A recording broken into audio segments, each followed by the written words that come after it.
Well, this is a little awkward. If anyone's listening, I'm not sure, but make sure I get the mic on here. Let's see. It's one of these.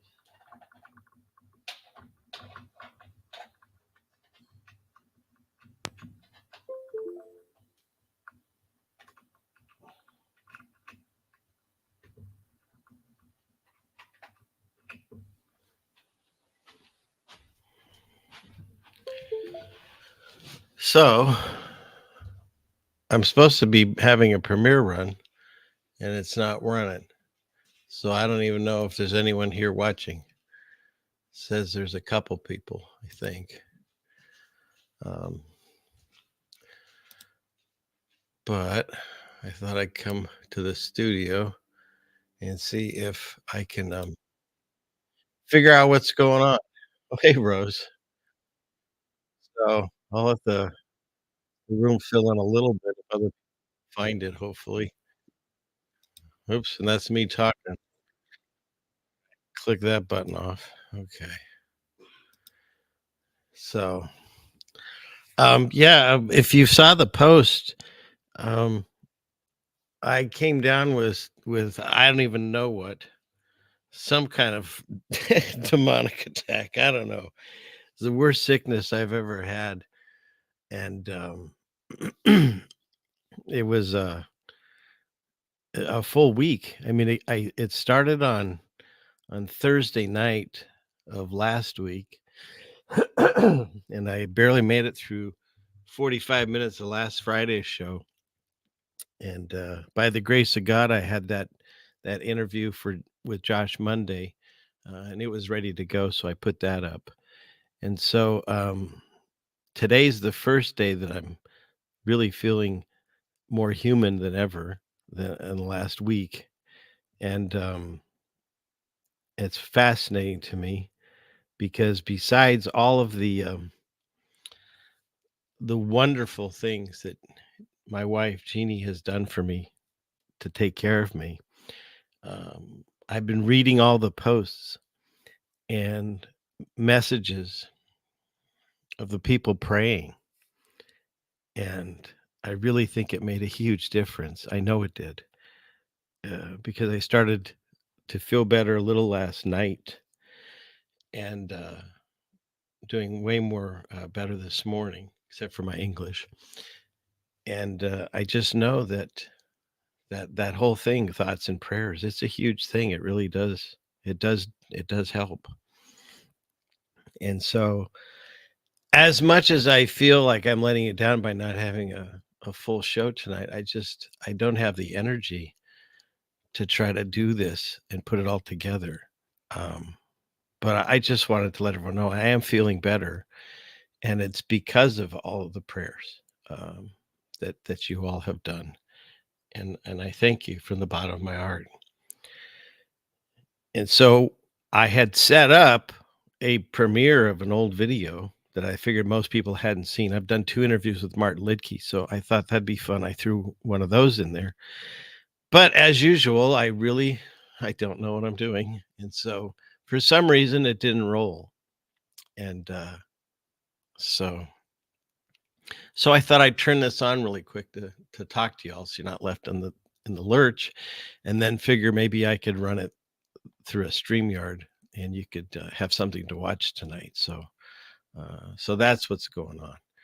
But yeah. and now you know, go back to bed. uh, what do you mean? You didn't pray, but you don't want me to die? Well, I don't want that either. I'm not dying. I'm not in death's door. I tell you that this last week uh, was brutal. It really was. Uh, so yeah. So who else do we have here? And thank you, Rose. And hey, Tom and Mesa and Doug and where is it? Uh, what do we have? And who else is here?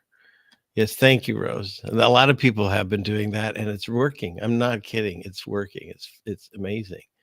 because we do have the power to heal, and we just need to take control of it. And so, and thank you, Ronald and Crazy John, and thank you, Sandy. Okay, so what else? Hey, Mac, and then what is this? Thank you. Lots of licorice tea. Did you hear that, hon? I didn't have any of that. I had lots of juices and stuff. She took really good care of me. That's true. I don't like licorice. That's probably why she didn't give me any. But Retro Roman Doomsday and Simulation Channel. That is fantastic. Thank you. That's a great name. And what else? Who else do we have here? Hey, Jen. Love you too. And what's up? I was sick and couldn't do the show again tonight. And so I thought I put up a premiere that didn't work. So nothing came about. So I thought I'd come on and just tell everyone what's going on. Thank you, Martin. And who else we got? And thanks for the prayers. All these prayers really did help. So, okay, who else? Let's see.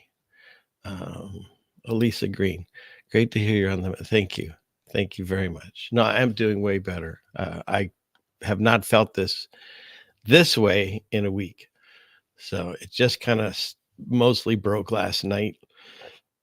And I'm starting to feel somewhat human today. So who else is here? Hi, Jamie. Good to see you. And here is here. I love the names. I love the names of the people that watch. It's good to see you here. So, but yeah.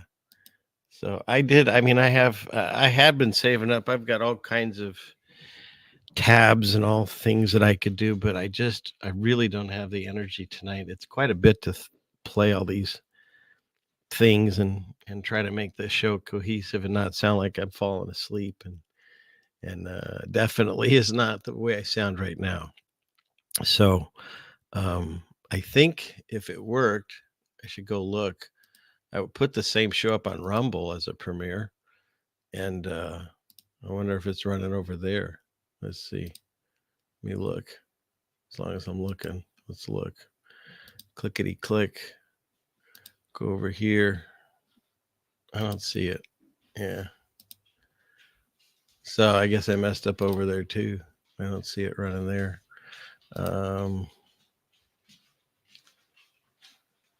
Let's see. Oh wait, here's something.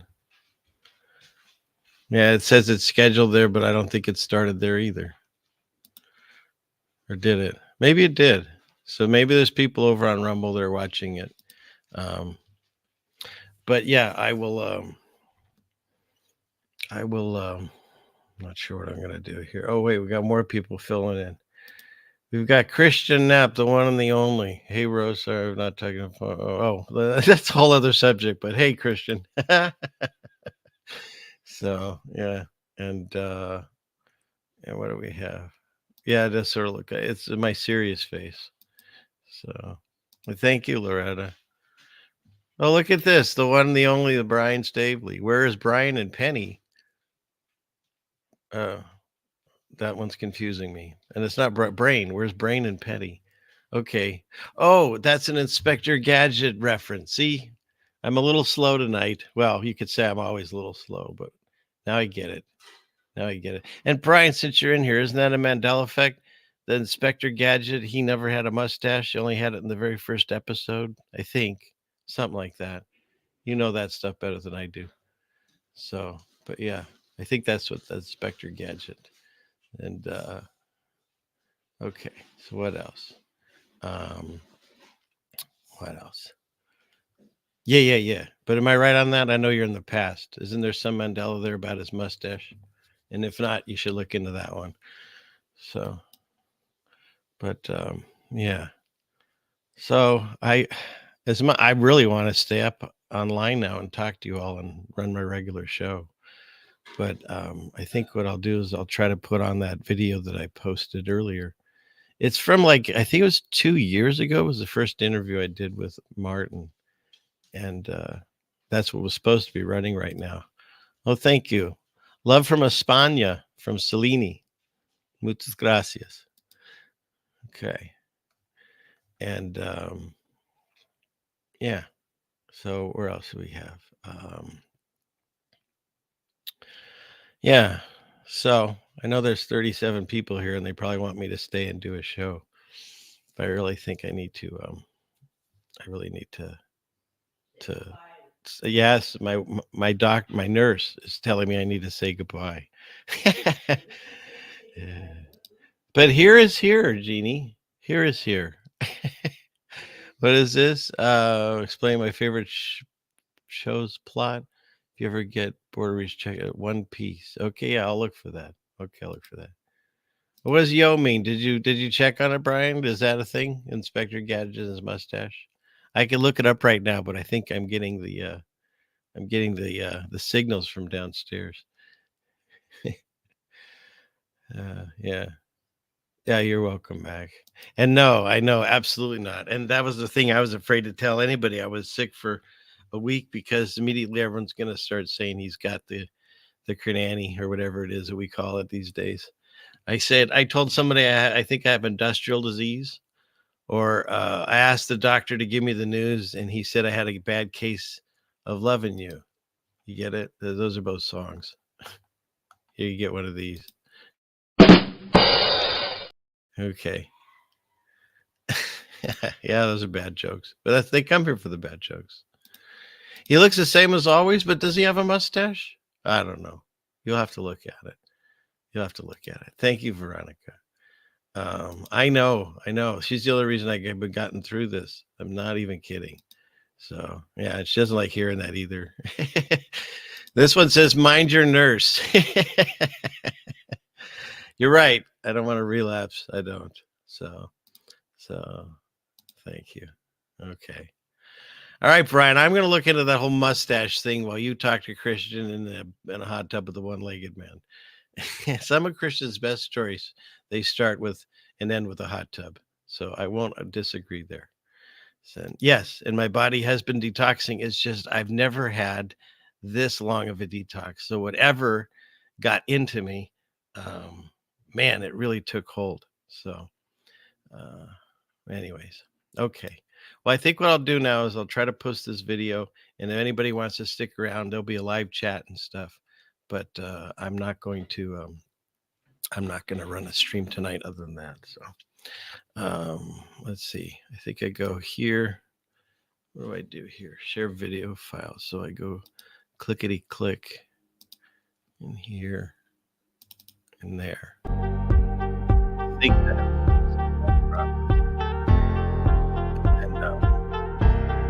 You guys can hear the sound, right? Did I try, Roger? I've been getting Trisha C sent me some stuff, and it had that some like fire water kind of stuff. I've been drinking a lot of vinegar shots that my wife makes with honey and stuff. Those really are fun. You can hear it.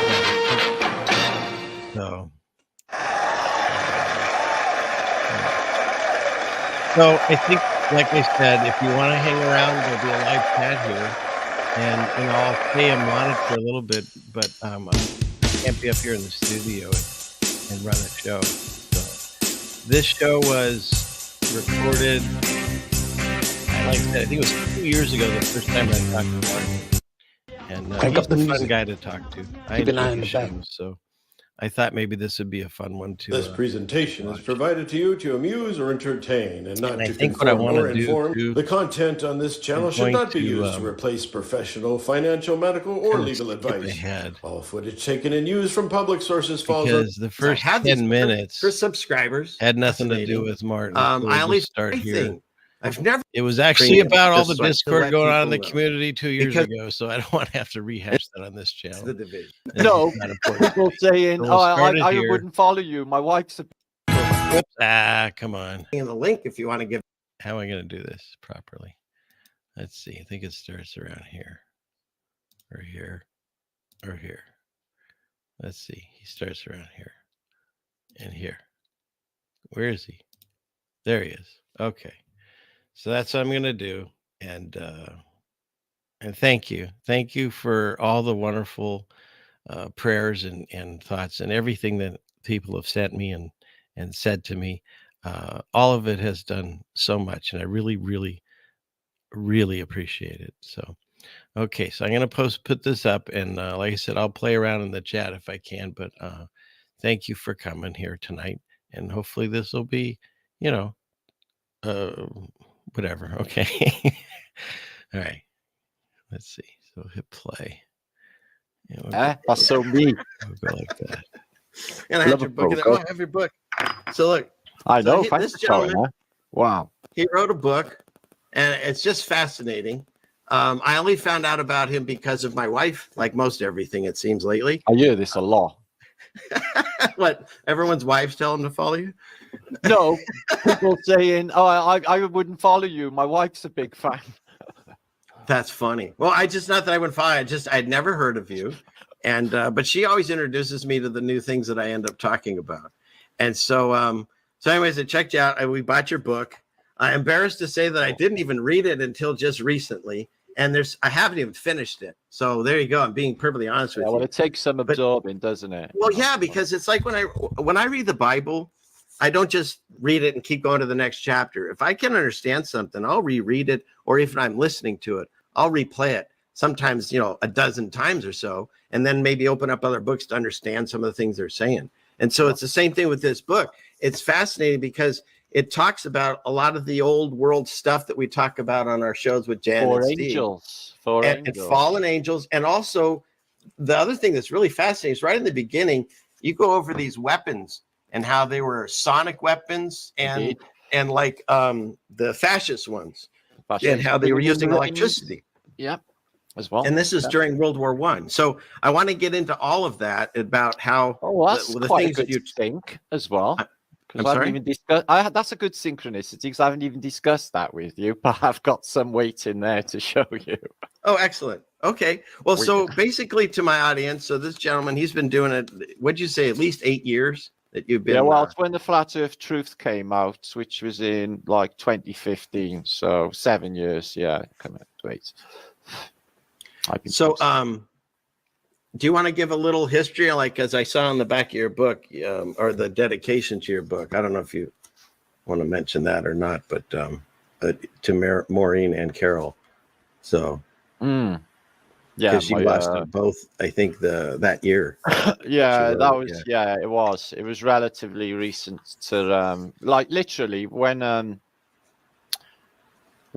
started to get the book together was when I was in deep grief as an escapism, escape way of mechanism. Because basically the two people I loved most in the world, my only family, died 3 months within one, both the same way, the hospital, deciding that they're too expensive for the state to keep. Fortunately, nil by mouth. So that was a start awakening to how they actually treat people in this place. When my mother, she worked hard all her life. She went through World War II. And you get to the end, it didn't mean diddly, to this woman. Who had been really dignified and good person all of her life. So it didn't mean shit at the end, which was like big alarm call. At this stage of the game, though, I do want to say, Richard, the people's alarm bells inside their inner alarm bells ringing like that by now. They really should, but most that people, happens here. You'll just have to deal with that occasionally. Oh, well, that wasn't a button you pressed. No, those are my dogs. I thought it was the sound effect. Oh God. See, that's the problem. I play these too much and people don't know when I'm not playing. What were you saying before they were rudely interrupted by them? I got like a goldfish memory. No problem. You'll fit perfectly in this show. That's very true. I have got a lot to say. I've been up to a lot of stuff, but like I've been over intellectualizing the last 48 hours or something because I've been like really frustrated with things. Yeah. And so I gotta put myself in some fucking dark places. Really gotta go through all sorts, tears, the whole works, just to get to tease something out, because it's the only way I can do it. I got to take myself to these levels to be able to get this, these levels of truths. But like once you've asked and you've received, I was like, I'm not sure I actually want that now. It's but that's my own fault actually, for wanting more truth. And like I'm thinking now at this stage of the game, like you said, with all the drama and all of that, let them carry on. Doesn't even matter. It's not futile. It's not even that. It's like, the thing is we're in a situation now, and the whole game has been rigged from the very beginning. Okay. And they know what's going on. This is like it's not even, it's a little bit beyond the game of chess. It is. It's dirty. It's a dirty game. But like, I'm starting to get the hang of it now, and things are starting to clear up. Well, I'm glad. Maybe you can share it with me, because I'm still spinning on some of these. Well, I'm spinning all the time with it anyway. But what I am aware of is how much everyone's going to be. I was going to say, unfortunately, I think I'll turn that around. Fortunately, going to miss the boat, because most people are just messing around with their lives. They're listening to what goes on the news, the internet, the media, and just heads are just swimming with a load of stuff that's not even real and doesn't even matter. I'll show you an example now in a minute, right? Just like curiosity, if you like, that even though the suggestion is like got really massive implications, and in my mind I could prove it, is that all the past is being fabricated. Yeah, I'll show an example in a minute. Yeah, and do you want to show it? You can bring it up right now. I've got so much to show you, but like I've been like, to get like what I've had to do, I've noticed in the last maybe few months, because I will be honest with you, Richard. After everything I've been through on this journey, I was left in an intellectual wasteland, just like grasping here, there, just not knowing what I was really doing, and my path, my true path, feeling a bit lost with it all. But not now. Things are becoming a lot clearer now as my place in this and what I'm supposed to be doing, which is great. It's making me feel a lot easier about things. At this stage of the game, everything that we've just gone through in the last 2 years, okay, I don't think that they're innocent anymore. So, like, we shouldn't be really hurting ourselves or getting emotionally, empathically involved with something that is completely out of our control, doesn't even actually matter or involve us. Let them carry on at their own demise. It's what they're meant to do anyway, apparently. But, if you got like a heart, it is heartbreaking to watch, you just want to. Well, it's interesting that because this book that everyone is constantly fighting over and telling you not to read, the Bible, it specifically talks about the different characters, say, in the days of Noah, and you can fill in the blanks watching people around you. Oh, that's who that was supposed to be in the Bible passage. Oh, that's who that is in the Bible passage. And it's in the play now. It's happening now. We're in the play. We're playing our parts. Take a genius to work out what the next set is. Okay. Right. And I can't believe, I'm just like shaking my head, and I'm in complete disbelief that everybody is not taking this seriously. Yeah. And just like they can hear their soul, they can hear the inner voice, they can hear the Most High telling them clearly, and everyone's just like, no, it's the truth I don't want. I'm just going to live in denial and carry on believing just stupid stuff and talking stupid. Well, Martin, do you remember when they talk about Noah? Most people that haven't read it don't realize it took, 100 to 200 years to finish that project.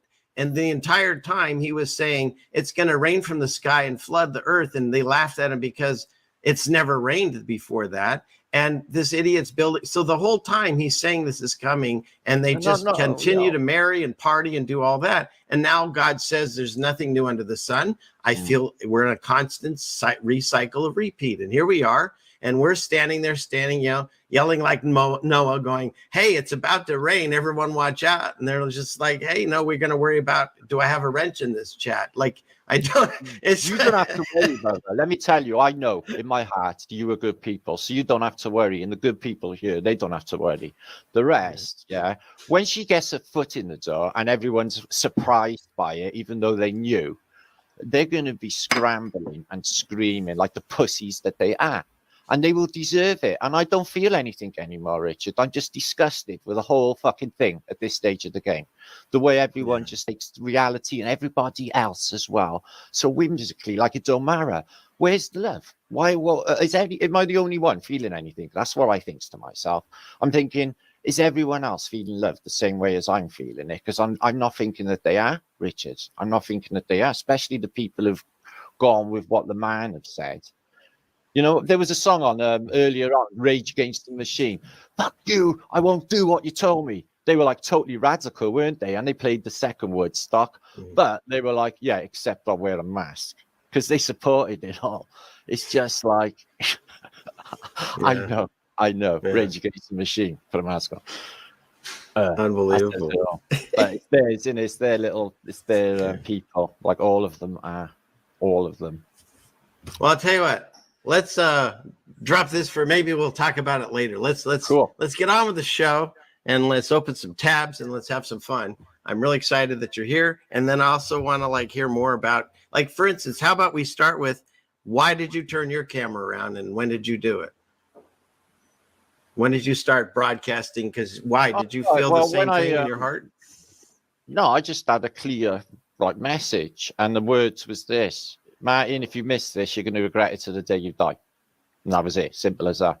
So I just literally unprepared with no idea what I was doing. I didn't know what I even know how to work YouTube, not even my phone properly.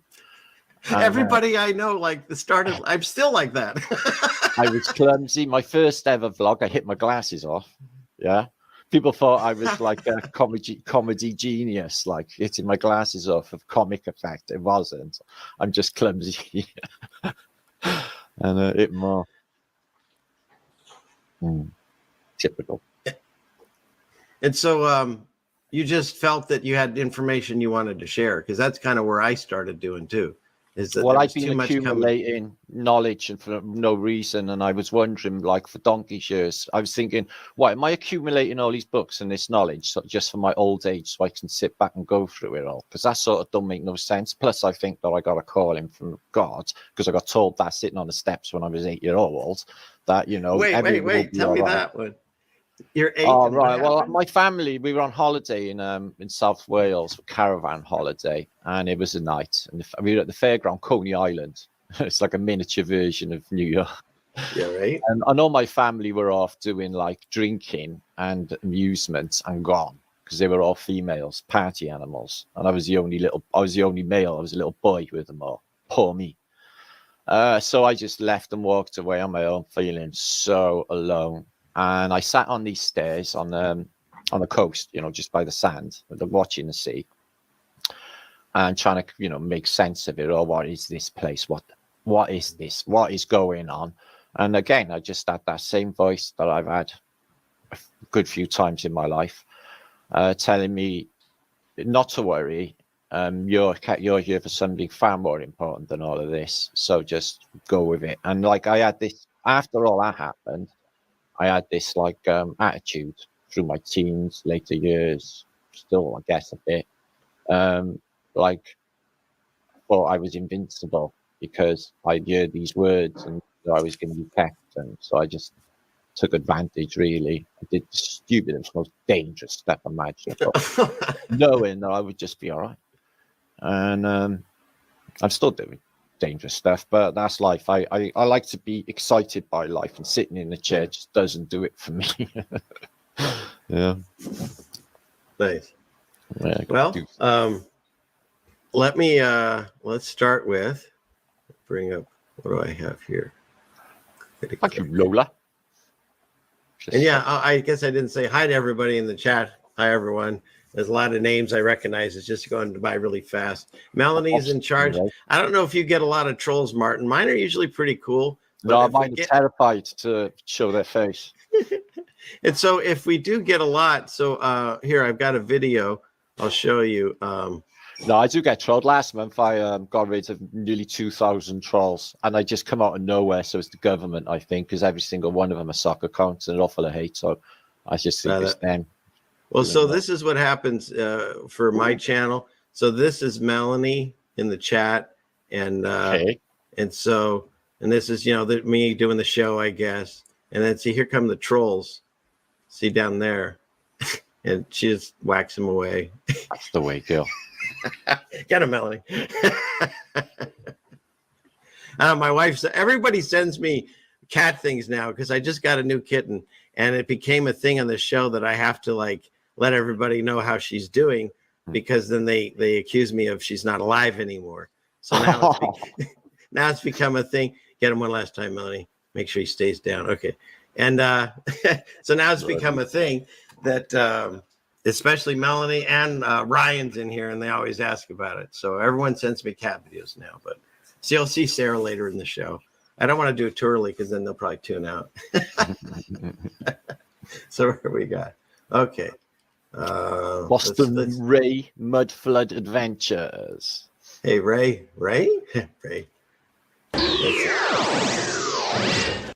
Okay, we're changing gears here. Here we go. That was weird. It's like the Twilight Zone. I'm in an episode of the Twilight Zone. Yeah, it's actually from the Super Friends cartoon. Oh, is it? A child. Yeah. Might not be over in England. Let's see. All right. So first off, I got sent this. I think it was Wayne sent me this one. I thought it was interesting because you're on the show today. Potassium bromate, which I didn't really know much about because my wife now makes all of our own homemade bread. And but apparently it's in a lot of food. And in 2007, it says Chinese authorities pulled back a batch of imported snacks, and they came from the U.S.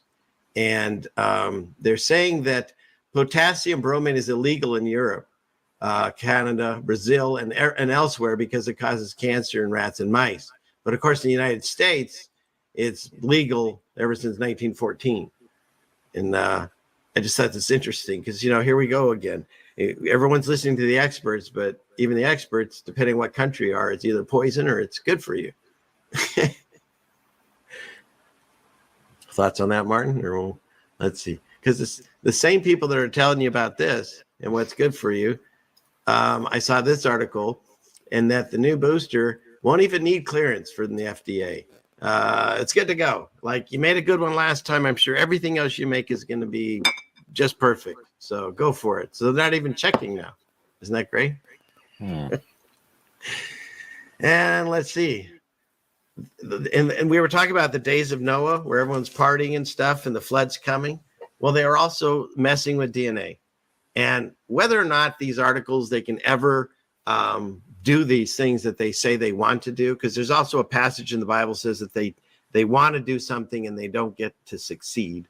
And so the idea that they're putting this out in the ether, atmosphere, whatever you want to call it, in the consciousness of the public, it is the days of Noah. They're telling you that either they will, are, or plan on messing with DNA. And now just through pills, because, obviously shots scare people. But this just got a 2020 Nobel Prize in chemistry. And so they're going to have drugs that change your DNA. And they announced it just along like the shot does. And all in plain sight. They're just telling you in there really what they're up to. And one of my wife's favorite movies was Children of Men. And it's all in there. It's all in there. The Last Child, right? Everything. Yeah, man. They tell you so much in that film. Where people weren't reproducing. And when I see these articles, because they had that thing that came out, the Supreme Court ruling that just happened, and everyone got up in arms.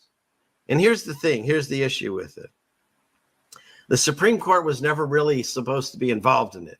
Prior to that, every state had their own laws. And then the Supreme Court made their ruling, but every state still had their own laws. And so now the Supreme Court withdrew their ruling, and now every state still has their own laws. And so I'm completely against it, obviously, because I believe it's murder. 2 heartbeats walk into an office, 1 comes out. I don't know how else you explain it that way. And if someone, God forbid, has a miscarriage, there's funerals, mournings, there's a lot of pain and misery that go along. So you can't tell me that it's just a cluster of cells. So I do believe that it's wrong. But what I'm saying is nothing has changed. And so it's just another move by our oligarchs to make us fight each other over an issue. And the other thing that happened is right after this happened, men are now, they're looking for male birth control. And now they're coming out with the hormonal thing that you wipe on your back. And they say it's perfectly safe. And they talk about a guy that says he actually got better energy after it, like a teenager, it says. Okay. Sickening. But it basically, it sterilizes you.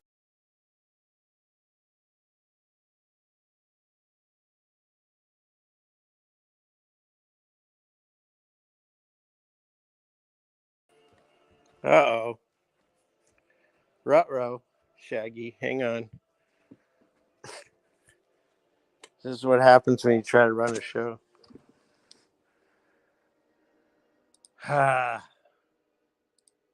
They tell you it's temporary and not to worry. And yet they have no way of knowing because they just started studying this. They just mess with too much. It was the same with the pill that was untested, and loads of problems with that as well. They just keep doing this stuff. Clinical trials started in 2018, 2019. So they have no way of knowing what the long-term effects are of this. Of course. Our generations, if there are any, will find out later. But this is directly, I think, because of them fighting. And if that isn't, this is. Have you seen this? Vasectomies and people asking for them are on the rise because of, they say, this decision, which again means nothing. And so you're seeing vasectomies on the rise. And I looked at this one particular article. Fuck that. Excuse my language. No, I understand. It gets you angry. I get it. And it's just the whole thing, what they're doing with it all. I'm seeing so much, and they've ramped it up since, the end of lockdowns and all that. They've just gone and ramped all this craziness up. So vasectomy problem solved. So they're telling, let's say this gentleman, maybe he's in his 20s. Yeah. How does he reverse it then? When he's 30 or something, is it? That's my point. So right now he's in a life situation where he doesn't want a child. But what if he changes his mind? Because the way you think at 20 is completely different than the way you think at 30 or 40 or 50.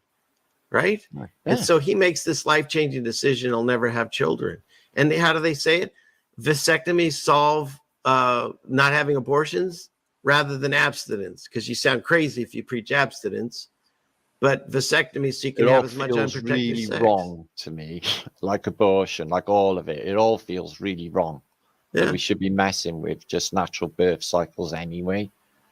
And when you read it, it's sickening. They talk about how they're booked out till September, 15 to 16 calls a day. It's disgusting. And again, if you look into it, the states have always, you've been able to get abortions in some states and not others. And now it's gone. And guess what? You can still get abortions in those same states and not in others. The state I live in, they actually said, hey, come visit us and get your abortion, basically. So it's like, if you want to take your baby and give it to Moloch, you still can. They just want us to fight each other. These people. So.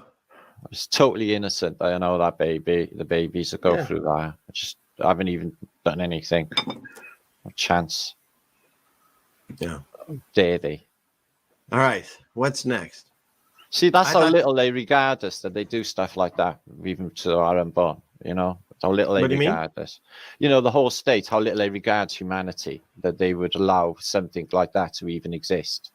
Right. The pulling of a baby from a woman is how they do even exist. How does that even exist? And obviously even promoted. Murder, basically. And if you watch the TED Talk, which is still up, Bill Gates says that they can control the population and lower it to the number that they want through their shot, through reproductive things and stuff. Well, here we are. And what I believe the world we live in, because we're here under God's laws and we live within Satan's world. This is our training ground, whatever you want to call it. But Satan has to fall under the same laws. So he can deceive us, but we have free will. So he can't force something on us. I've never been afraid that someone's going to run down my driveway and throw me on the ground and stick something. And that's never been something I ever worried about. Me. Good luck with that, I think. What's that? I don't, you know, I never think like that. You know, I think good luck with that if you were going to try. You know, I don't think like that. But if you look at our enemy, everything has to be our free will. And so everything that they've, quote, ever done to us, we've done to ourselves. You know, they said, hey, there's a scary boogie monster outside. Go home, lock your doors, close your businesses, wear things, and everyone did it. So they didn't have to do a thing. They didn't move any troops. They didn't have to do a thing. We do it to ourselves. We police ourselves. We fight with ourselves. Of course, they're going to throw people into these communities. If we don't watch a CNN or Fox News or any of their stuff anymore, and we're only here, you'd be insane and stupid not to think they're not also here messing with us. There are people in here just to cause divisions and fight because they don't want us being strong here either. And so what we're doing is we're just separating ourselves and saying, look, if you want to discuss the end times of Jesus and the issues that we're dealing with, here we are. And if you don't, hey, I don't have time for it. That's the way I see it. So most people wouldn't believe it, even if they knew Richard. No, because they all, you know what? That's another thing. Pride comes in because there's people that think that they know it all, and they puff their shirts out and they tell you how things are. And I've always said on this channel, well, here, I've said this. I know nothing. Nothing. And you know what else? There are no experts. There are no experts.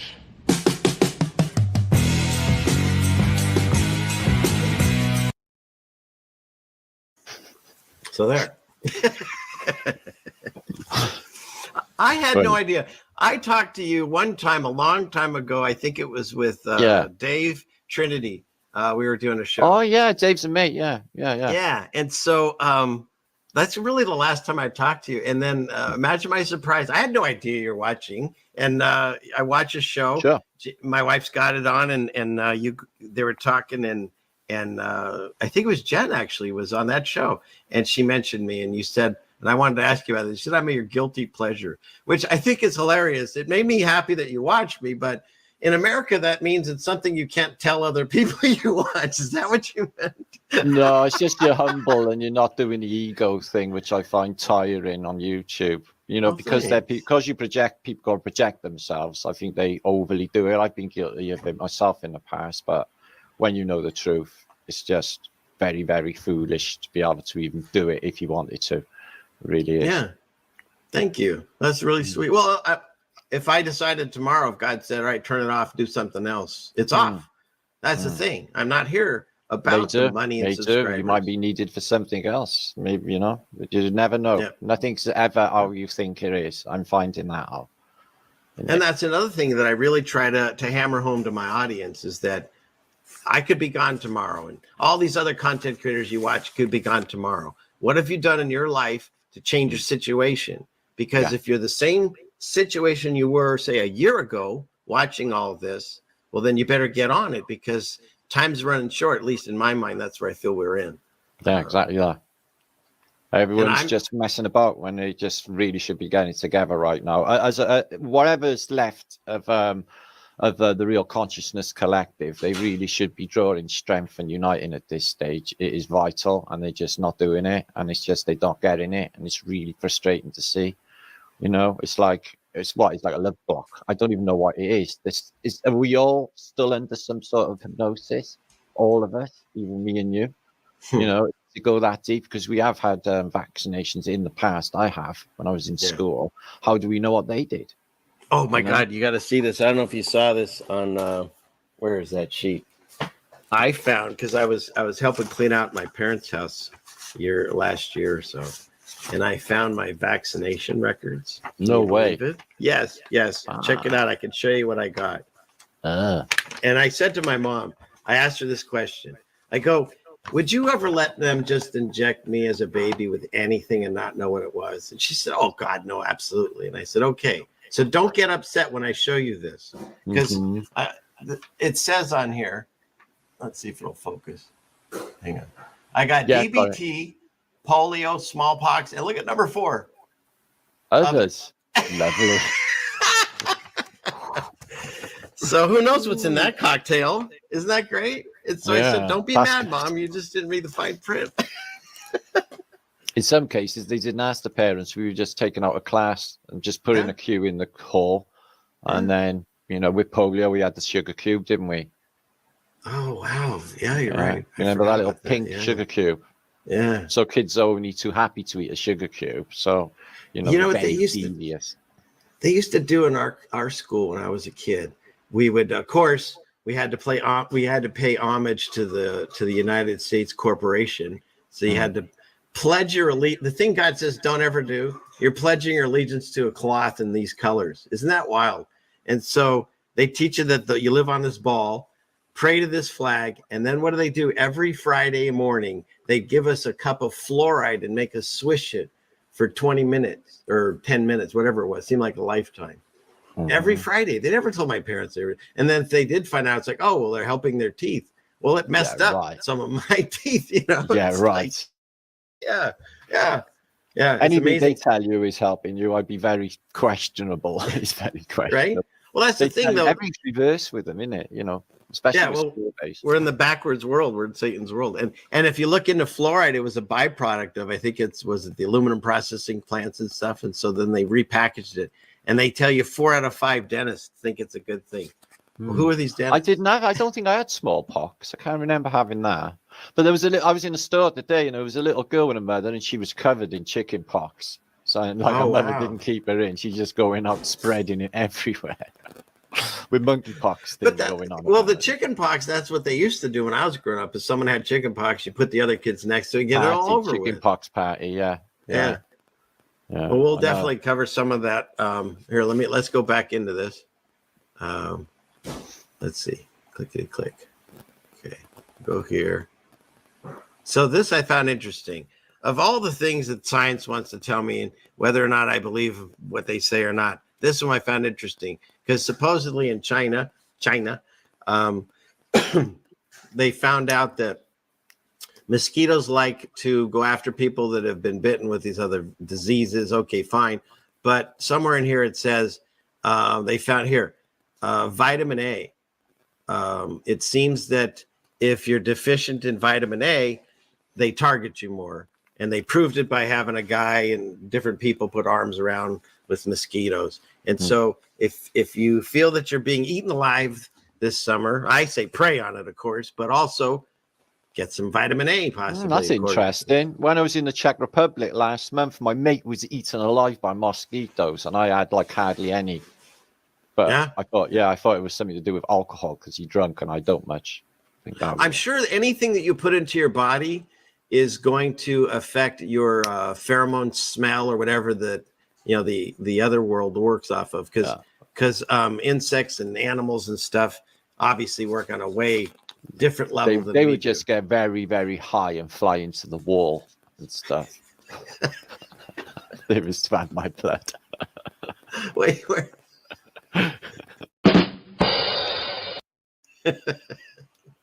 Not advisable. There was a commercial years ago. It was Tabasco, and the mosquito bites this guy's leg that's eating a bunch of Tabasco, and it flies off and explodes. I thought, wow, that'd be fun if that actually could work, but it doesn't. All right. So let's see. Let me go to this because I know you like your comedy. I do indeed. Well, I found this video, and I know what he does is wrong, but the way that this gentleman handles it and the laughter of both of them, it made me. Anyways, here you go. Let's see. All right.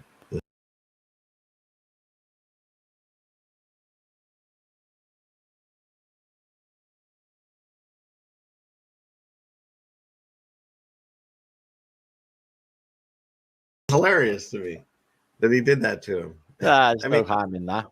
No, I mean, this one looked a little angry, and this one seemed a little bit, I don't know. He's probably going to be in a lot of trouble for that one. But I like this third one because it's just like he showers him. I mean, you think he'd be really mad, but he handles it well. Oh, he's really joking. Right? I love it. That's what we need to do. We need to do more of that. Not mess with people. But I've had many practical jokes pulled on me, especially when I was in the Merchant Navy. Oh my God. They used to pull some crazy jokes on me. How long were you in the Navy? I don't know, on and off, all my 20s, my late teens. I gave up, I guess, when My son come along, and I went back wow. for a few trips, and then decades stretched out. Yeah. I'm back Well, on the water now. I don't know how it is over there, but here in America, they make all of our children feel like it's a patriotic duty, and especially out where I live.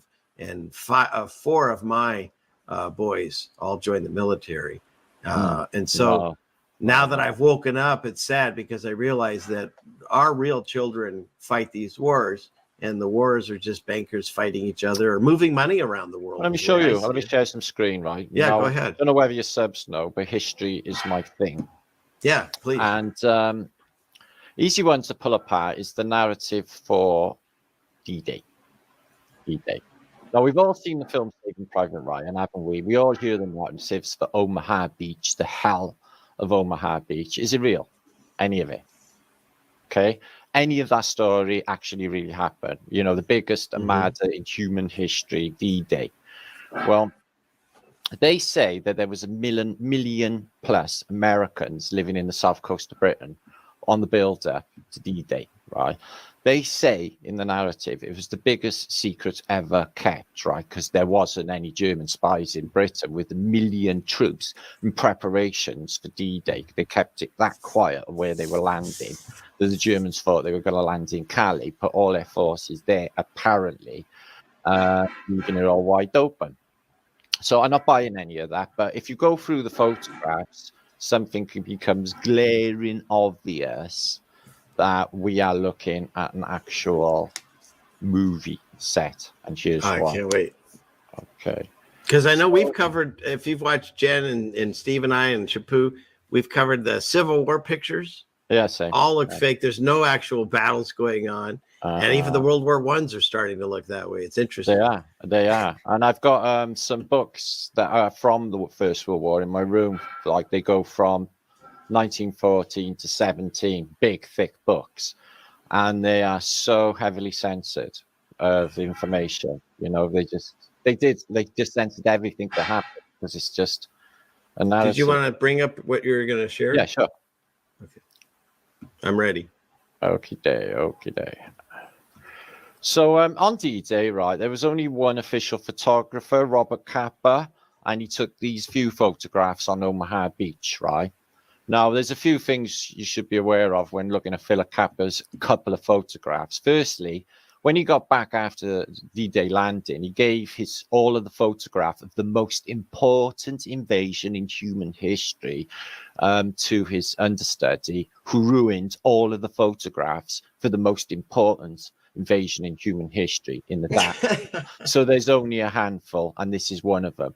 So apparently this is first phase. Okay, now we've all seen Saving Private Ryan. First phase here. Okay, the landing crafts have just come in, but it's not a million landing crafts or anything. And this explosion here, there's a guy standing right next to it. Where's the combustive wave that's blowing his brains and guts apart? Which would that if he was standing that closer, combustive wave? Anyway, so there don't seem to be too many dead or Saving Private Ryan things coming down. Now, Philip, can I ask a question before you get too far? So I always look at how it was shot. So the photographer, you got to think about the fourth room, haven't you? He's filming this way. Meanwhile, the people are shooting at him from on his, I guess, his right. No, is Robert Capa a giant? And he's not even looking at where the shots are. No, who's taking the photograph? And who's the fourth room here, right? It's even high up. It's from an elevation. At this elevation. You're right. It's be a hellfire. So what are you telling me? No, he's not on a tank because no tanks landed first. No, he's on a step stool. Maybe he's standing on one of those X's. Yeah, and no bullets are going to hit him. It looks like the perfect movie set, like what they did a couple of years later with all the films that they made, like A Bridge Too Far or Battle of Britain and all of them. So there it is. Omaha Beach. They're all meant to be like sort of hunkered down because of the impossible hellfire coming down on them. But again, where's these millions of PT boats that are supposed to be dropping off more men than have ever been dropped off before? Yeah. It's just like it's few out here, but not the biggest armada in human history. So if you take away the boats that are still in the water, let's say you CGI'd those in. Oh yeah. You didn't have to do very much to make this picture.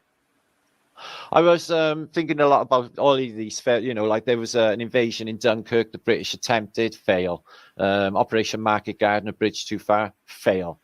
And, everything was a fail in any military attempt against these Germans until, like, all of this happened. And there they are, like, bullets coming towards you. And you're taking pictures. Right, get your camera out when you get off the landing craft. This may be a later phase, I'm not so sure, but there's no action going on here. They're just gently strolling ashore, like this, like so. Yeah, they don't seem very urgent. not very urgent. So this is later disembarkation. They get 1 million men plus on that beachhead in no time at all. It's hard to even believe. But there you are, hang on. That's what I was just about to mention. So there's a narrative for Dunkirk, okay? Yeah, that's that movie that came out for that. Yeah. Right. So if you watch that movie, the narrative for Dunkirk is they evacuated using small landing craft from the British ports. This one included Weymouth on the Dorset coast. And they got all of the pleasure boats to go across the channel and evacuate 350,000 men in 48 hours. And with bad weather, and there was a bit of a stop. I can't get my head around it. And what you do find is the British Army had to leave all its arms behind.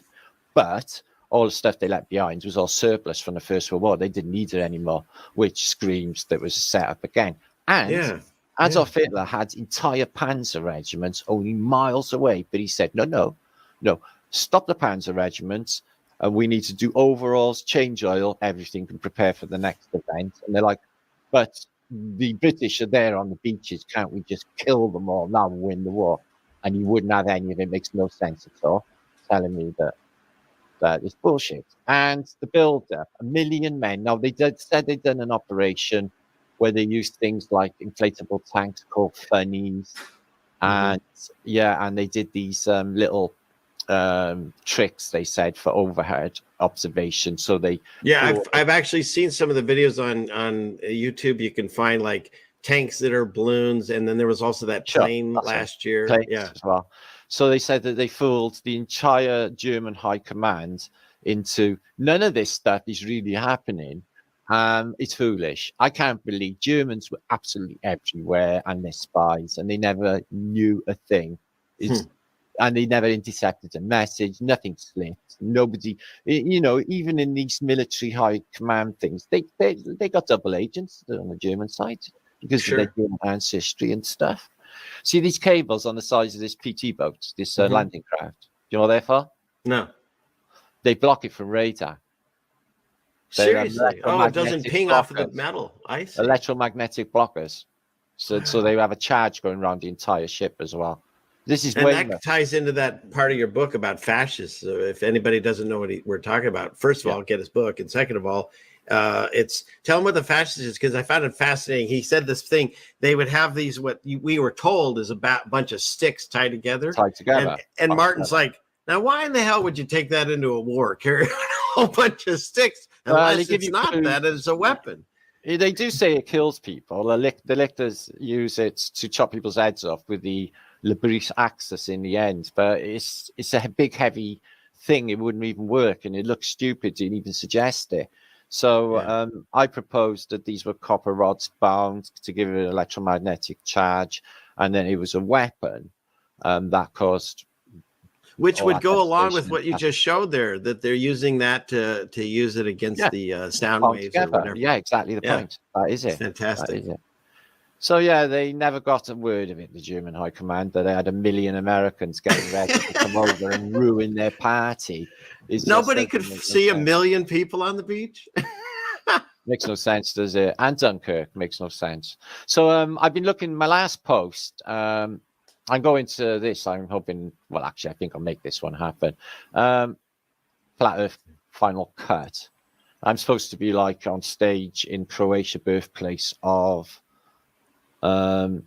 Tesla. But what's attracted me to that is everyone telling me the most beautiful people in the world live in the Czech Republic, in Croatia. And I'm like, ooh, really? So, yeah, this woman's seen better days, hasn't she? What? Oh, my God. Yeah, I love him. You know what? When I started watching Martin, it cracks me up. He'll show all these different pictures, and then I'll, like you did, like I think last week. all of a sudden there is a gal and is very voluptuous and a very tight shirt. You're like, they just oops, how'd that get in there? I have no idea. And then you're like, oh, I know. And then you focus it on the light pole. And you're like, maybe that's a technology pole.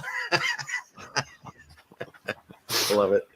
So, yeah, I was looking into, in my last post, the possibility of a tunnel under the Atlantic, and what people are telling me is looking increasingly likely as the week goes on. But like, I cut in the Titanic, and some old newspapers not showing you what Google will show you. They're saying here, all saved on the Titanic sinking, no loss of life. Anyway, Titanic sunk, no loss. What? Yeah, the other newspapers were saying nobody died. Oh, come on. Well, there you go. Wow. Oh, I got to throw this on here because I didn't know this. Where is it? Got to find him. Oh, I can't find it now. Here it is. Breaking news. With Ceiling Fan Man. Take it away, Ceiling Fan Man. I like it with the echo. So when I was growing up, and I even went to like the memorial they had traveling around, it sounded like there was, very few compared, like lifeboats compared to the people on board. I didn't like it that they had hearings after it, and they had people like, Irish sailors and stuff to go in there and speak about their experiences. Well, I think that they really could got bribed, people like that, Well, the thing is then I found a few years ago when the Mandela effect was hitting me hard, it's that more people got saved on this than I realized. And also like the Hindenburgs, like hardly anyone died on that, which is weird. They just stepped out, even the captain. But this thing is brand new to me. No one died. What about the bankers that they said were on there that they killed because they did? Yeah. So what happened there? So they didn't. I don't know. They say a lot of stuff about the Titanic. They say there was a cursed mummy they were bringing from Egypt as well, don't they? They say a lot of crap. But there's 3 ships anyway: the Britannic, the Olympic, and then the Britannic gets sunk by a torpedo in the First World War, and that's the biggest ship afloat. And the whole thing is it's convoluted. I know it is, all of it. So I've been looking into this coal stream that runs from South Wales across the Atlantic and comes up in Tennessee. Yeah. And it's 4.5 feet high, and it's the same stream runs under the Atlantic. So I proposed after the reset, when they got all of these child slaves digging coal in Pennsylvania and in Britain, because I was, Richard Burton, the actor, was saying that his father went down at 30 and come up with 65. Like this is in Pennsylvania.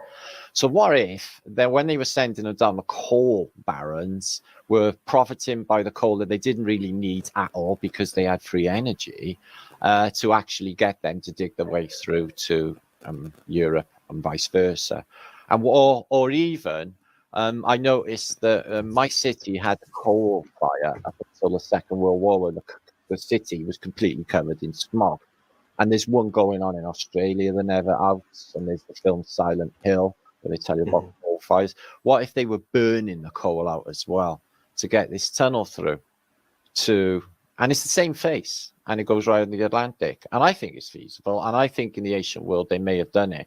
And I think they could have repopulated America, because if you follow the population growth, it's stupid to believe that, all of these people came from boats across the Atlantic and were taken to Ellis Island, and then the next thing they're the whole of America in 100 years flat is populated, and these massive cities, no matter where you are, Sioux City to Pasadena, they got big, massive, lovely cities, all up and ready. It just makes no sense.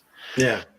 So I'm going to propose this on my next vlog, but I don't know if it's going to be tomorrow because I'm running low on time and stuff. But I got some free energy juice and I've been sailing. But what I did recently, which was good, got the best mud flood evidence that I've ever got, really, which was boots on the ground work when I went to Prague last month in the Czech Republic.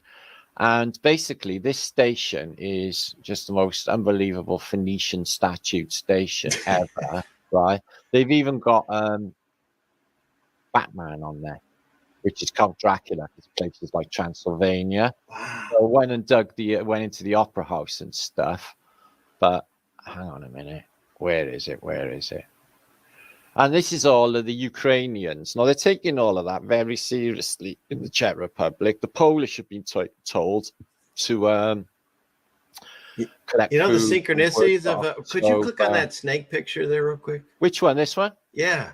Well, it's like the Kasutas, but it's not. It's two entwining snakes, and they are sort of getting But together. it's wild to me, the synchronicities that we get now, because I have some tabs I want to go over, something that came out of Ukraine, and it's interesting because you're bringing this up and you say, well, yeah. So these are immigrants. They had they've only got 10 million people and 650,000 they've let in, right, into Czech Republic, because they're nice people basically.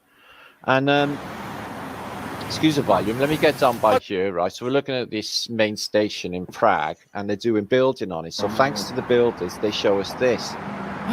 I can't move the volume. Sorry. Thank you, builders. That's fantastic. Well, I walk around a minute, and then I have my mind blown, because you see this door, big door, the nice door. It was below level. Get around. It was all underground. All of it. Underground. Wow.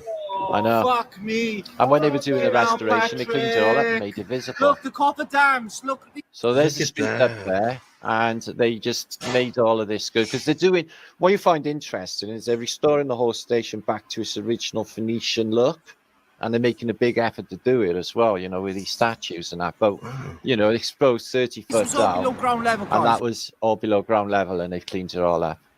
And that older wheel wall just by there. And look off, there's a road up there, okay? Yeah, look how far down. And that's just still the top. There's still more that we can't even see. Oh, sure, 100%. There's still more down there, 100%. So that goes so go ahead. Sorry, no, go on. No, I was going to say that I'd like to go over like where we are might be in the book. So that kind of goes along with this. But keep going. I want to see what you've got. Yeah, look, they just see all these Phoenicians they put back on there, back to its original, what they would call their glory. I just find it interesting that they would do that. And another thing, the Phoenicians are a maritime, whatever they are, I was going to say race. And this place is nowhere near the sea. It couldn't be further away from the sea. Yeah, so not sure what I'm doing here. I say that a lot. The migrants there. So yeah, Poland's taking it seriously. The people of Czech Republic are taking it very seriously.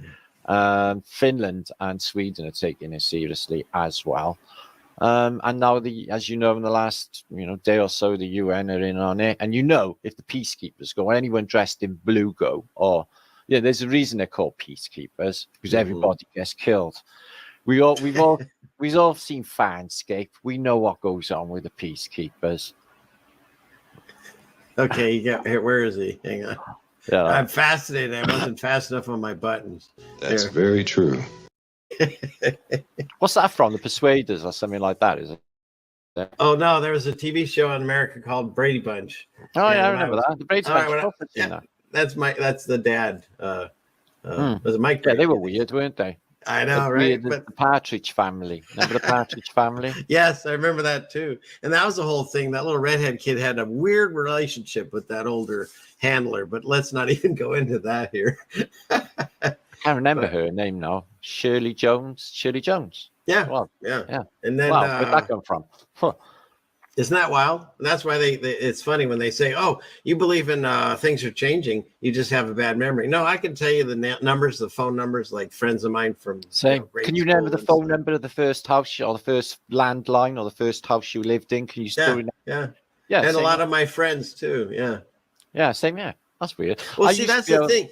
We are smart, but the more technology got smart for us, the less we do for ourselves. And that's its entire system. It goes with our food that we eat and everything.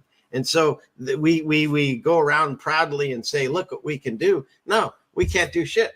Everyone else does it, It's ridiculous. This is made by China, maybe in a sweatshop, Do you know if they go to live concerts now, everybody's holding their device up and looking at it through the screen when the stage is there. It's just like, they're all doing it. And it's just going to get worse. But it's their demise. I'm letting them carry on. I'm not going to be worried about it anyway. I'm not going to be bothering.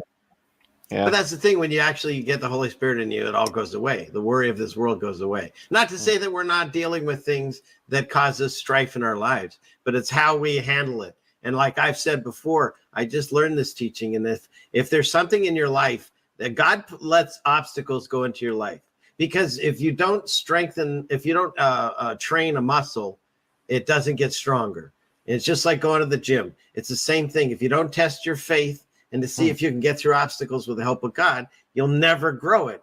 And so he'll allow an obstacle in your life. And then what? If you can't get around it, pray your way through it. And when you do that, you get through it. And then the next time you get through it faster. But the obstacles get harder, but getting through it gets easier. You know what I'm saying? Oh, I do. I so do. But then again, there's tested often myself. Tested very often myself. Sorry, wrong one. This one. Okay. That's Happy Days. Yeah, but oh yeah. Oh, by the way, I wanted to know if you knew that. Did you know that if you take and you hold your ear next to a stranger's leg, you can actually hear them say, "What the fuck are you doing?" Did you know that?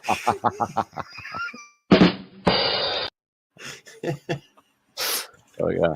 I pulled some of my favorite jokes in case I needed some with you. I don't think I'll be trying that anytime soon. No, I don't recommend anyone try that. That was a joke, people. So I don't know where the rest of mine are. That's fine. I might try extended hugs in the community because people only do a 3-second hug. I think we should go a little bit longer than that. You know, it's funny too. You can also feel from someone if a hug's genuine or disingenuous. Can't you? You really get to know a lot about people from a hug. Yeah, you do. Yeah. It's like, you're lovely. I like you. Oh, you're sweet.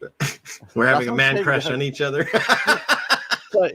No. But I can find but a lot of people are like, leave me go. Yeah, it's really funny. Yeah. So, okay. Animals too.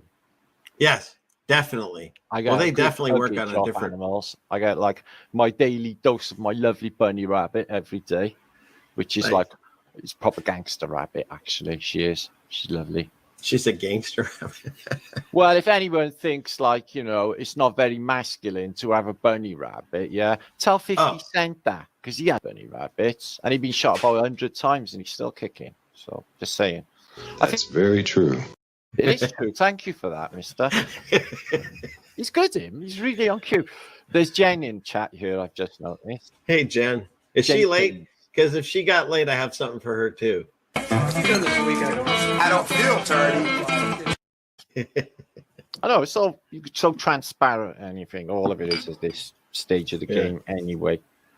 But it's a bit unfair that it's rigged in such an age. The whole of contemporary music will tell you. You can scream, you can shout, but there really is no way out. And I'm sorry, I'm just not having it. I'm just not having it. I think what's at stake here, Richard, is bigger than heaven and how bigger than life and death. I think it's all of it. It's all of history. We're not just waking up now paradigm. We're waking up the whole thing. So this doesn't go on again because this thing that they got going on, I'm just not feeling it. I felt it the whole time, my whole life. And I was thinking, just because you're bad, all of you people, doesn't mean to say I got to be bad. And it's not very popular, I'm finding. To be different and not be one of them, They're all so happy just to join with the rest, aren't they? Okay, so I have a question. I'll bring up these tab here and see. Because when you read the scriptures, everyone talks about Revelation. And at the end of the book, it talks about how Jesus comes back this time with a sword. And he cleans house. And there's all kinds of things. There's famine, pestilence, wars, hail from the sky of fire, and just destruction and craziness. And then when it's over, there's 1,000-year reign of Christ, and everyone parties that has, lived through that stage. And then he takes off with those believers. And he allows God allows Satan to be loosed again. I remember it as short season because I did a thing about it was SOS in my head. I was even looking into Morse code because of it. But now it's called Little Season. Okay, pizza. It's the name of a Little Caesars out here. Makes you think of that. But So if that's the case, then Satan gets loose for a short season or a little season. What I believe is God's the only thing or entity or whatever being that can create. Satan can only mimic. And so I pose this potential question is, let's just say let's live in a fantasy world for a moment, because this is where I think we are, is that if Revelation happened and the destruction came down, then after a period of time, the 1,000 years reign of Christ, which would be the light ages. Now, when Satan gets loose, the first thing he does is he messes with our history, our timelines. We have what's called the dark ages, where for, like, say, 1,000 years, everyone got stupid and did nothing. And then the Renaissance, we all figured it out again. It's never made sense to me as a child. So that's number one coincidence. Another thing is you can see, as you've covered on buildings and coins and a lot of things, there's an extra letter added to make it look like a 1. So when you see something that says it's 1,300, it's actually maybe 300. And so, and it's again 1,000 years. It's an interesting number. It matches that. Then when you read other scriptures, and even in the Quran, it talks about that God, after the destruction of Revelation, he leaves a third of the buildings so that you can see it and we'll never forget it, lest we have to go through it again, which of course he knows we're gonna, but they're everywhere. And you and I and everyone, we cover them to try to help people see this is what he's talking about. Do you realize this building isn't right here? It goes deep. You can look up the Washington Monument, the obelisk, Osiris's penis in Washington, D.C. It's 500, this is by their numbers, it's 555 feet tall from the ground to the top. But what they don't mention is there's 111 feet that go down into the earth, which is a total of 666 feet. And if you take the top part that's above ground and you take 555 feet and you make it into inches, you get 6,660 feet. Okay. It's no coincidence. These numbers are all There's no such everywhere. thing as coincidences. So here's the thing I'm going to present to you. Tell me what you think, because this is happening today while I was trying to come up with our show tonight. This article came out, and it says that scientists, this is just a few days ago, scientists, or yesterday or whatever, have think they solved where the Black Plague came from. 700-year-old mystery. So this, again, has always troubled me as a child. This Black Plague that they still don't know how it came about. They think it was fleas, or they think it was through marsupials or rats. There's multiple, every story is different, okay? But here's the thing that really, really intrigued me, is when you look into this Black Death, they actually say, I think they look up and say that they found a high number of tombstones, right here, 8 years before the Black Death pandemic in Europe. And it was this area, where was it? Near Chewy Valley.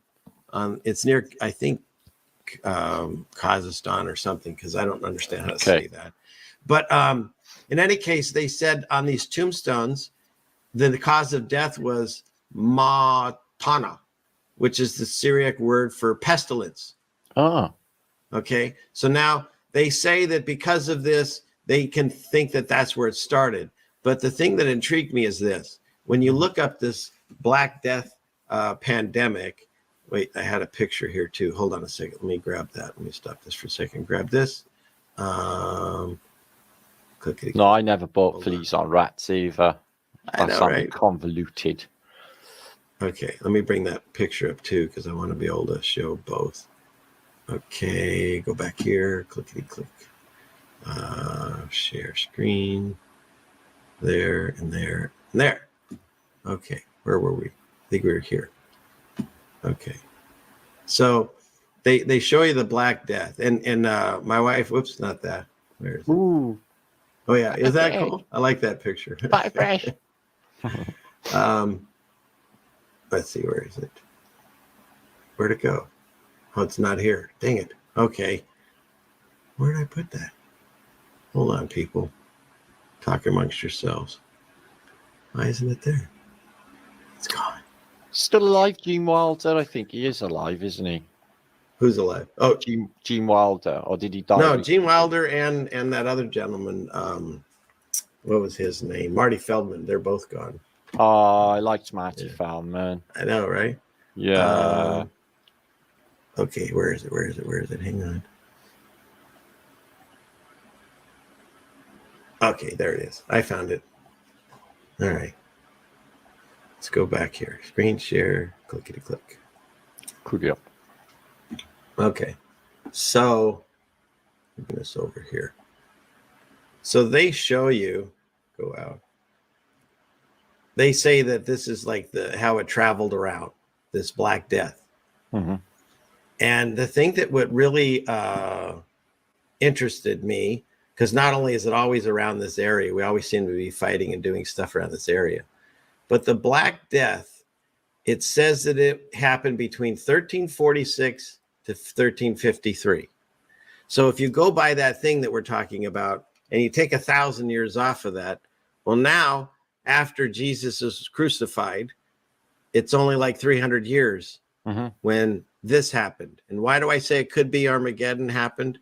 Because if you take this pestilence that happened and ended in 1353, and you all can do the math yourself, I did it, and you take when they said the current plague has started, which was 2019, and you subtract 1353, do you know what you get? 666 years. Interesting. And if that's not enough, it says a third of the, I know at least in Middle East, a third died. And all over the world, it seems, they don't even know. They say 700, they say 75 million to 200 million. They have no idea. But it really adds up. Right? And it really adds, it's quite a span too. Like, you know what I mean? And I also looked into this because I've also covered the plagues before. Do you know who was the people that took the notes to decide how many people died in your city? It was the priests. It was the church. And then they put them all into plague pits. Because if anyone's wondering where all the dead are from this terrible plague, they put them in like mass pits because they were that contagious. Whatever. So here's the thing. In Revelations, it says that there's going to be a famine in the land. And this was actually the second major disaster to hit that area. Guess what? Right after, to strike Europe during the late Middle Ages, the first one being the Great Famine of 1315. So there was a famine. Interesting. It looks like he's a horseman coming in. There was a famine. There was a plague. And both of those things, when they release these angels, they're supposed to do this in Revelation. Indeed. And in addition to that, war.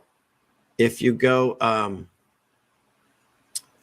currently 666 years now, our current plague, I just read this. Did you know that the original plague, the Black Plague, did you know it's still around? And in people, India. People are 2010 to 2015, there were 3,248 bubonic cases. Plague. Yeah, I know. And pneumonic plague never went away. Bubonic plague still there. Yeah, I know. Right, because I also covered that. We've actually never cured a disease in the history of the whatever. They look for the cure for the common cold in Cardiff University. They've been doing it since all my life, and they've paid. Like I've had friends that have gone to stay there for a week, took a week off work to be tested on, and got money for it, better than what they would have got in work. They take a week off. I know loads that used to do it. Yeah. And they say nothing happens. They get a bit of a snotty nose and drink tea and lovely food all day. Nothing goes on. And then all of a sudden, and they never got anywhere with these, trying to find a cure for the common cold and the flu. And then suddenly, all of a sudden, then they got it's just, can't even be bothered. It's too stupid anyone's bought it anyway. Well, I think now they are sort of like a bit like working it out now later, aren't they? A lot of people, now they've had time to sit and think about it. Like nothing's changed in their lives, really. They've done all of what they've been told to do, and it hasn't made any difference. They're still restricted and everything else. But, what a crafty trick, though, because all of that, the total aim of all that was so they could stick something in us. That is the man. of the beast. That is highly sinister stuff. I wouldn't have that shit in me. You wouldn't trust a dirty junkie coming at you in the street with a needle sticking in your arm. Why would you trust a complete stranger just because they say they're in the health service? That don't mean they do it at parking lots here in the United States. They do it here as well. Just like in a dirty parking lot. Out in the open. Yeah. With dog walkers. Yeah. How much sanitary situation? That's just it. It's not about that. It's all about it's about conditioning. I believe what we're in right now is the training grounds for whatever's coming. And biblically, so here's what I think. This is my theory. Tell me what you think of this. So let's say we can prove, because it goes along with like some of these buildings that are covered in mud or have been decimated and melted that look like mountains, but you can see clearly, or some volcanoes that actually have brickwork and structure inside them. So obviously there was structures that have been destroyed, whether it was one specific event or multiple ones, because you go through the Bible and God will take out certain cities like Sodom and Gomorrah. So yeah. It happens more than once sometimes. So the thing is if there's enough evidence of these buildings that have been messed with, you can show now there was a famine in those days. You can show there was a pestilence that killed a third of the population. All the things that are written about in the Bible. But the other thing that it shows is that hang on a second. It was where was I? Do I have a note on it? But sorry, the train just like went off the track there. Hang on a second, Martin. Go on, you're all right. The pestilence and the plague in the Mediterranean. Right. And so, yes. So there's, if that all happened and then Satan gets loose to deceive the world, that's what it says. I think we're witnessing his version of what actually happened. I think he's rerunning it like a bad sequel and with a very poor budget. and because everything that's happened to us, it's like a B movie. Come over these screens. And one of the Mandela effects that I covered that blew me away was there's a psalm, I think, is it Psalm 91, that says that there'll be the snare of the deadly pestilence, and that's now changed to noisome. And so I present the idea that if everything that happens comes over these screens and these whatever, telling us all these people are dying, that would be noise, rather than actually seeing people dropping in front of us, like they said back in when it first started in China. They probably just another psyop. Most people who died of all of this, as you know, through what they had put in them, and a lot of people died of like suicides or depression or collapsed businesses or circumstances created by so all of that. What I'm seeing is all of the stuff that's happening, which are falling into scriptures. Also, I think it's Satan's version, his TV version, let's say, to cover what really happened. And things are still lining up, but it seems all artificial. And one of the biggest things that I covered a few days ago was that, I think I did on Jen's show, was that the river Euphrates is drying up. And that's never happened. Yeah, ever. And when I was in the Czech Republic, all the reservoirs were nearly dry, and they got a water crisis there. So, but specifically when the Euphrates River dries up, angels get released that get to do God's wrath on earth. And so if that's not a sign, then you got the Bible that's being modified supernaturally, super normally, let's call it, in front of our eyes to the point where it's almost unreadable. And God says there'll be a famine of the word in those days. And there it is. Like you go to look for it and it's not there. And so this book that everyone tells you not to read, it's pretty incredible how it keeps predicting things. The fact that it would say the Euphrates River would dry up, and now it is. It's pretty wild. And so, I've looked into a lot of. I looked into the Torah and the Bible code. I included it in my last book, and you know, like so that's Newton, what I think is. Newton gave 20 years to the subject. He thought there was a multi-complex codices hidden within the Torah, which tells you everything you need to know about this place. Yeah, and like some futuristic computer code, if you like. I've seen people that do the breakdowns with the numbers and all that, or even with the letters with the coding. Yeah. So that's what I present. I think that it talks about the gals that had their oil lamps, and they said, hey, God's coming, you better get them filled. And some of them did, and some of them thought, it's too late, he'll come tomorrow or after this. And then he shows up, and then they don't have time, and they got left behind. I feel like maybe I don't get it. I don't get why people can't see what the times we're living in. We just had like all that craziness for 2 years, and there's like, rumors of war now, and everything's heating up, and what people are just like, nothing's going on. Hey ho, on with the show. It's like, what? Yeah. And that's the thing. I don't want to be trapped in that endless cycle. It's that song. I love it. Wish You Were Here, Pink Floyd. You run around the same old ground. And what have you found? The same old fears. And then what do they do? Lost souls swimming in a fishbowl year after year. And then what they do? Hey, I wish you were here. No, I'm out. You guys, you want to keep covering the same old ground? I know where I live. I don't have to keep exploring that. You want to teach new people? Great. But I'm going to move on because I need to expand and figure out what we're doing and what our position is. And like you, Martin, I'm feeling certain things drawing me, and that's where I'm going. I stopped listening so much to my thoughts because that's what Satan tries to mess with our heads. Thinking's I go with bad, my heart, Richard, and I go with my gut. But thinking's bad. Thinking is not good. I'm finding this myself. You know what God talks about in the Bible? Your gut feeling and your heart all the time. Not so much the mind. He talks about your gut and your heart. And that's a big thing. I really feel it now when I make a decision. I found out earlier, do you know barristers, when they go into training for legal information, they go through deviling. It's called deviling. What's that? That's the process of education that a barrister goes through. They go through something called deviling. Like what? It's right in your face, this entire world. It's something else. All right. Let's see. So let's see. We covered that. How about, you know what? I've got to cover scary space news or my people get mad at me. So let's hit a few little of that. Space news, my favorite.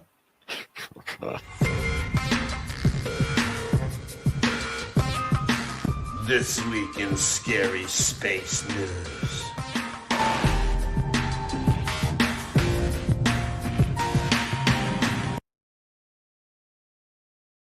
All right. So first off, of course, we have once and again another comment. This is an enormous comment. I think it's the largest one ever that's entered our solar system. It's heading towards Earth. Fear, fear, fear, scare everyone. But then you read the article, it says, don't worry, it won't come anywhere near you. But whatever. I used to follow these. When I was a Glowbed, I used to do this thing called Galaxy Zoo, where I used to spend hours and hours classifying stuff that I found in space that they give you. Globular cluster, galaxy, this sort of thing. You got to classify it.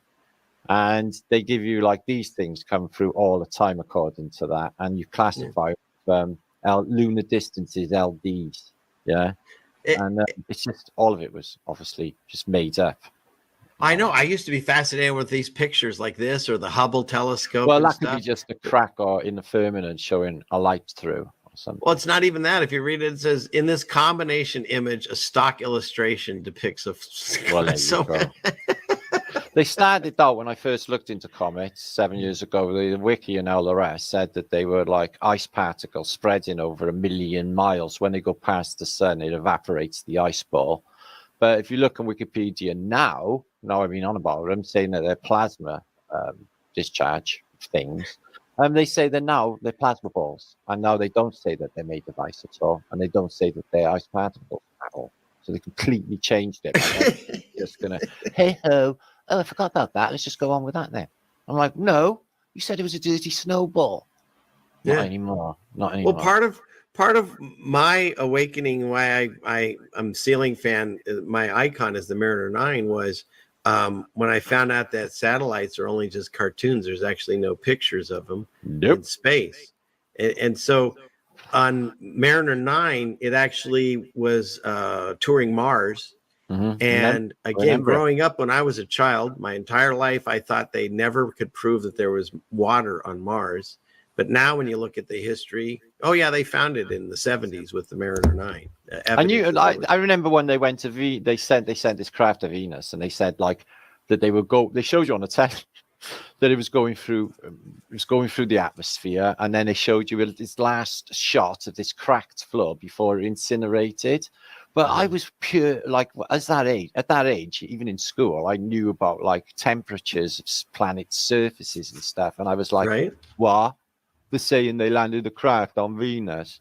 That would be impossible, you know. And the temperatures that they proposed is just absolutely insane. And they say they landed something, floated it through the atmosphere. What, in parachutes? Flame-proof parachutes. The whole thing. Well, was it because I know that you can find Pluto, his picture on the planet. That's actually in my outro. Yeah, but so why do they all that big deal about declassifying it as a planet to go and like send a probe there? Right. Why would they? And an investment when there's all this other stuff. Why didn't they go Phobos? Check out Phobos, for example, or anything else, rather than a thing they just declassified. There was people outside NASA with banners. We want Pluto back. Stuff. Well, again, if you look at if you match it up to Scripture, God says that there were 7 stars that didn't listen, and they're wandering stars. Well, if you look up in the sky, what do we have? 9 planets, but Pluto's not a planet, and one of the planets is us. Well, so I was talking about that today with my son. I said I don't even recognize planets. No, because those I believe are the wandering stars that are stuck. What do you think they are? What do you think the stars are? Say what? They're totally in a sentence. What do you think they are? They're entities. Totally. That's exactly what I said. I truly believe it. I've shown it multiple times, and I filmed it myself. They're dancing. They have colors. It's funny. Another within that same community, they try to tell me that my camera's out of focus. It's not. It's never been more in focus. In fact, I've done the same shots. I believe we're in a torus kind of field idea, and I think that the dome is coming down, the bottom's coming up, the dome's coming down, and that's where we're going to do tribulation. We get squished in the wine press, and so you can see stars, you can see Sirius with your naked eye, flash blue, and if you use binoculars now, you can see it dance. I've even filmed it with an iPhone. Yeah, I think everything's closer. Do you feel that way too? Like everything. 100%. 100%. The sky is much closer. Everything is different. Yeah, and there is a narrative with it all. A big drop, and it's a rise, and it's a drop, and the seas like Atlantis rising, and the land drops, and these things just happen in an instant. But like you said with the wine press, that's exactly how it happens. There's a compression like this, and it just causes that compression in itself agitates the EM and causes plasma bursts, discharge. Big ones, not like people like don't really. They think of it as like, well, what is it? What is a plasma discharge? Well, think of something like lightning, but a lot bigger. Yeah, because that's the other thing. They show us again, all truth in movies and TV and stuff. They show us was Wakanda or whatever. They had like their and even in Star Wars, their force fields were energy. Same with Star Trek. I mean, they got the Northern Lights in Wakanda as well when it's supposed to be in Africa. What's it doing there? And in Skull Island as well, Northern Lights. It's supposed to be Pacific Island. What's the Northern Lights doing there? You know? Yeah, if it is, they don't actually state where it is, do they? That's very true. I know. It's probably the north. Well, I also believe the maps are messed up, not just the ones, obviously, the globe one. We haven't got a map. The one everyone's using from the UN. I find it fascinating that we don't listen to the government on anything, but then we look on their wall and go, oh, that's the flat earth map. We live there. And then we make apps and say, that's where we are. I think, why would they give that to us? They're going to try to continue to confuse us. I'm really looking into, there's people talking about the moon map. And if you line up continents, you'd have to prove the moon is a physical object first. No, I'm saying whatever it is, I believe. How about this? What a funny thing. If God was like, hey, I want to show you where you live. I'll put a light in the sky that shows you where you live. If you ever need to know, just look up. That would be funny, I think. But I don't know. When I first come across that in about 2016, a lady from America was on about moon maps. I instinctively thought, no. Okay. That was just me personally. But I do believe there's other continents that they're not telling us about. That I know, but at the end of the day, if it was a moon map and all of that, and everyone went with it, the whole of humanity, but do you think that's going to actually happen? So it's not going to happen. So what? Oh no, it's not a physical thing that we can go to. Another avenue away from what we're supposed to be doing. Yeah, this is the problem with the internet: is these endless wormholes. Everyone's just giving their lives up. I know a few friends, really nice people, that they think Trump is God and Q is real. It just drives me insane to think that people will give their entire lives up to something that they can't substantiate, can't prove, and it's just chucked out there. That's just like trust needle, isn't it?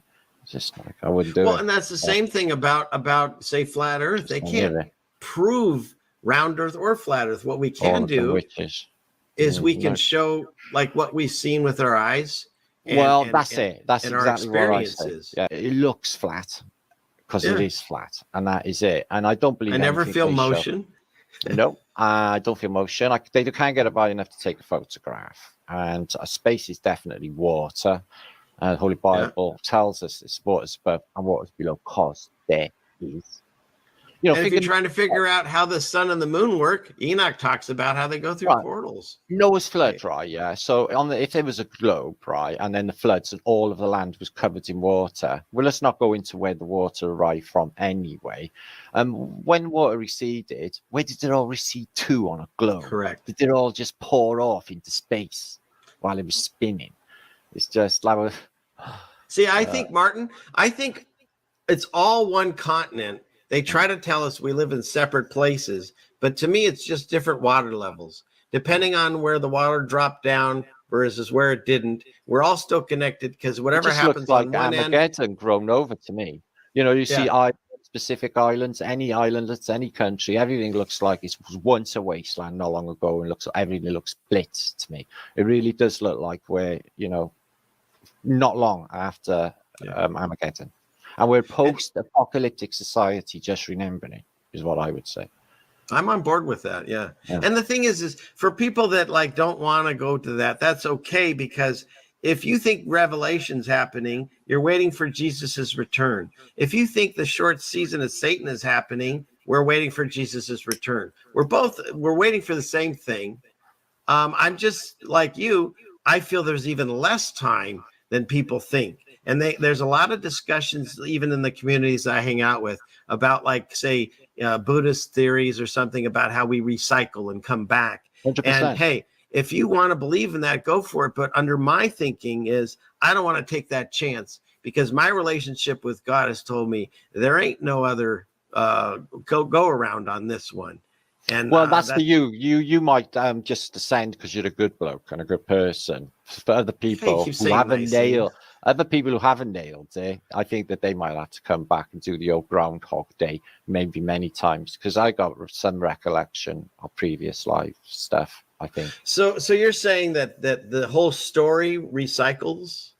See, I think it ends, for some, that's it. Reach a certain level and they've learned their lessons about this place, and they are, truly good people, I think that they will need to come back. Then they've done the test, and that's it. And other people who deliberately flaunt it or spit in the face of the creator, they're going to just have to go through, even if their reality shit, they're going to have to go through that over and over until they learn their lessons and just stop it and be good people, and then they will ascend. I don't, some people in this place though don't see like intellectually capable of like a spiritual state of ascension. I used to think, but I'm not so sure anymore. If it's anything to do with intelligence, it's more to do with intuition, isn't it? Feeling. I don't think, so anyone I think can get it, but like there's not many people in here. I don't think this simulation or whatever it is. I don't think there's many real players. Maybe it's just a few million. Wow. I see. I'm on board with that too. The numbers they give us are always wrong. The numbers of deaths are wrong. The numbers of people that are alive are wrong. You saw facts and figures though on screens on computers. That's what gets me. Is a lot of people that just go with like words on a screen written by God knows who, and all of these like statistics. They shit these statistics out in no time at all. Like they got somebody on the street even in the pandemic asking people questions. Gallup just get it all. It makes no sense. They just make statistics on some stuff. But you see how we just covered it in the days of the plague, where the church is going around and they estimate anywhere between whatever it was up to, it was like $150 million swing, or 125 million people swing. So it's the same thing happening here. If there is a history after all this nonsense, they'll record it as however many they want to say died, and they'll say they died of whatever they want, because they're in charge and they get to write and rewrite things, and they're changing it in front of our eyes, right in front of our eyes. And all the main players are all virtual pictures on a screen on a computer. I've covered many times that Biden's head disappears or his hand vanishes. I've seen loads There of was one stuff with the about it. Pope in the window that vanished. So, a lot of what we get is complete. Yeah. Did you see the one I loads played? of stuff out there about Biden. I'm not so sure that, when you had that inauguration and it was like no people were allowed to go there, and it's just the whole thing looked like it never even really happened there or then. It's just, it all looks set up. You have Lady Gaga, like she's all important politician, whatever. Garth Brooks, it's like they're all in the same gang together. What is with They that? are. They're all so buddy and they're all hugging. It's like, did you see like Garth Brooks with Michael? It's like the best broskies. It's like, what? You're all in the same gang.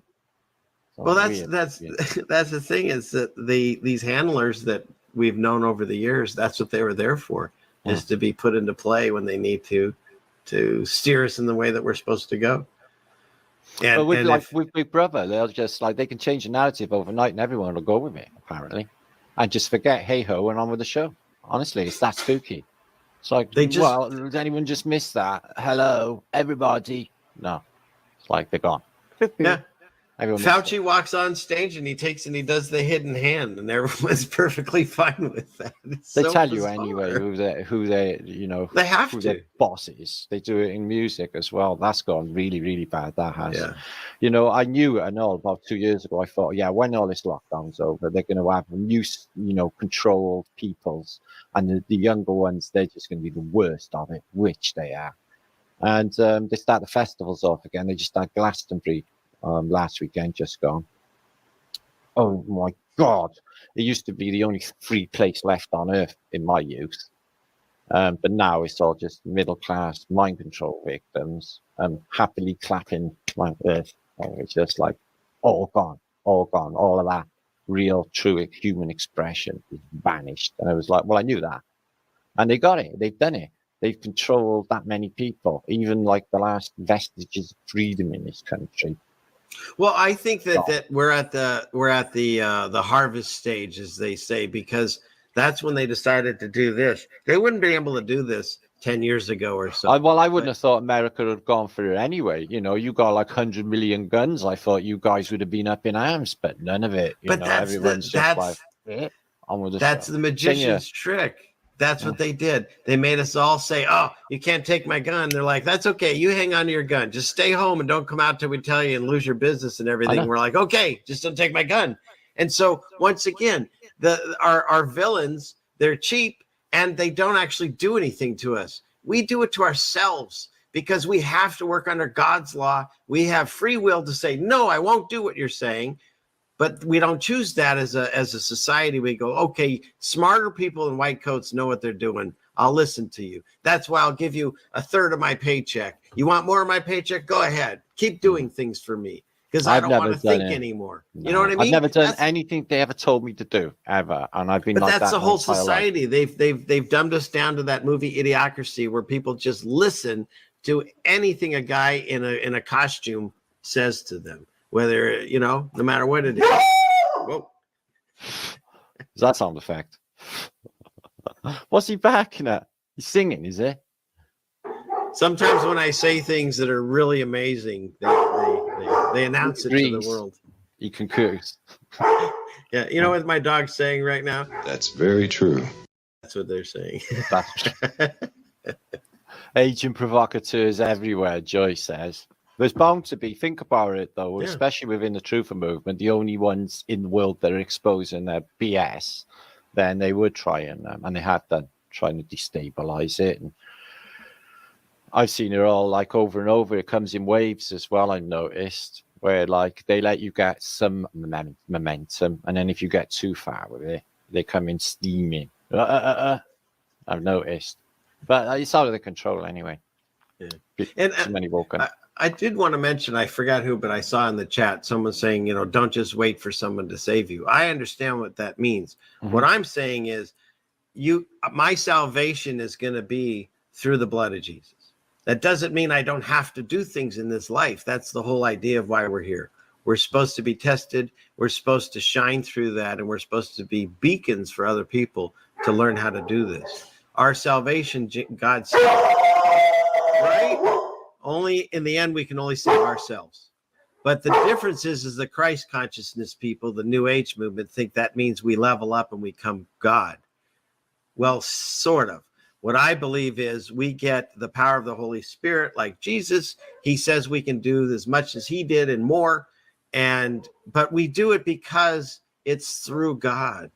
And if you know that your power comes from the Creator and you thank him and you show respect, that's what I feel the fear of God is. It's not he wants you to be afraid of him. You need to show him some respect. He's created everything in your existence, including you. He keeps your heart beating and gives you breath every day, and you don't think about it twice. So what's wrong with saying thank you and showing some respect? And by respect is following his laws. Why? Not because he's an ass, because he loves you and he wants what's best for you. And if you follow those, everyone around you, it's the same thing. And that's what he wants us to bring ourselves to. And so that's the way I see our salvation, if whoever was asking that. So there. Okay. Hey, you want to see my cat? I guess they're going to want to see my cat. Yes, please. All right. So this is a little video of what I did this week and my cat. So where is it?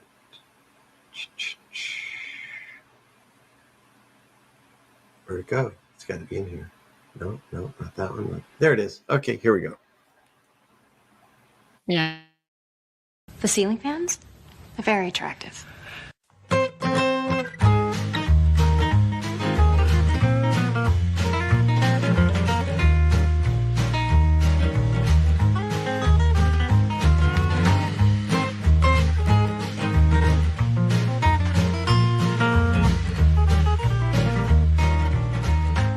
So I don't know if everybody knows how to do this, but I figured I want to cook pancakes. Pancakes? Pancakes, it is. Because my wife loves pancakes. And so this is one of my favorite. Go to the old school books. If you can find books, you can get them usually really cheap, used bookstores. And this is like one of my most favorite pancake recipes. So you can screenshot that if you want. It's Petty Crocker. So, and then I learned from my father is when you make pancakes, use a fork and do the mixing by hand. And you want a consistency that's going to be, well, very close to this. So it's going to drop out, and it's, but it still has a clinginess to it. It's not runny. So, and then, beat it as much as you want so that way you don't have the lumps. Some people like the lumps. Perhaps I could help you with that hump. What hump? I think if you overbeat this, it's not as good. And so, and I also add a little bit of vanilla flavoring to mine. You can also put in berries. Frozen blueberries are great. Or if you want to go crazy, you can go with chocolate chips. And the secret to really good pancakes is about the presentation. I usually make sure that I get a decent amount of syrup that I can warm up, because cold syrup on warm pancakes is no bueno. And so we'll take some syrup and then I'll put that into the toaster oven and just give it a nice little warmness to it right before we use it. Very nice. So I start off by setting it at a low to a medium heat, an ample slab of butter in there, and probably a bit more butter. And then let that heat up, and we'll start our pancakes. All right, so basically what I would say is you want to pour it out and get about a bunch there, I'd say, and then try to do, I usually don't do more than 2 at a time. And if they eventually end up meeting each other, that's okay too. Nice to meet you. You can always separate them when you're turning them or when you take them out. So the key to pancakes is you can't walk away from them. Don't walk away. So what you're looking for is, you see these bubbles that are appearing. On the top surface of here looks mostly all bubbles, little ones and big ones. Then you're ready for the flip. Flip, flip, flip. All right, let's try the flip, see how it works.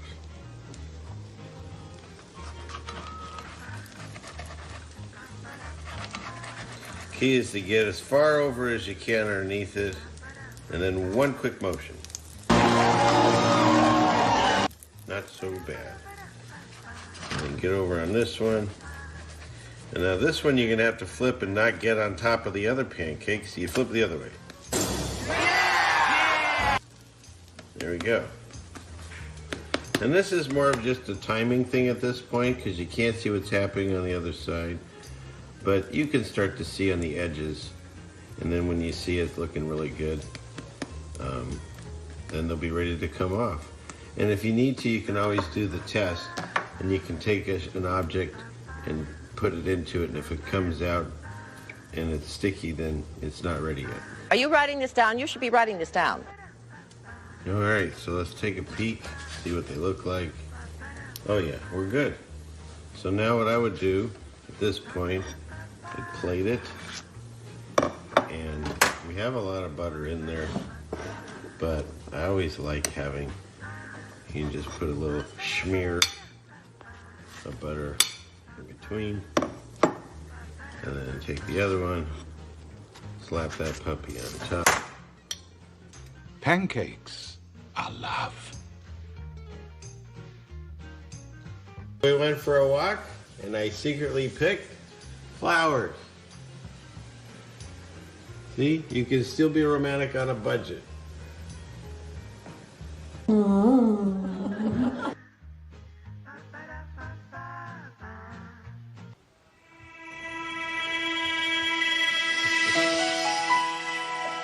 It's time for Ceiling Fan Man and Sarah, and kisses and tacos.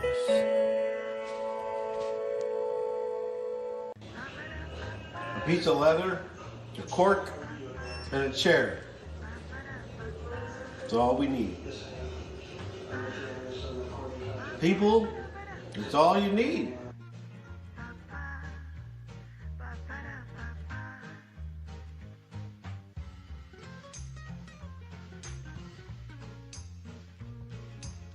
What you doing, Sarah?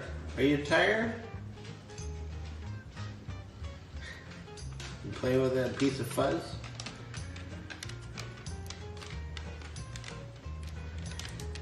Yep, playing with that piece of fuzz. Right, Sarah?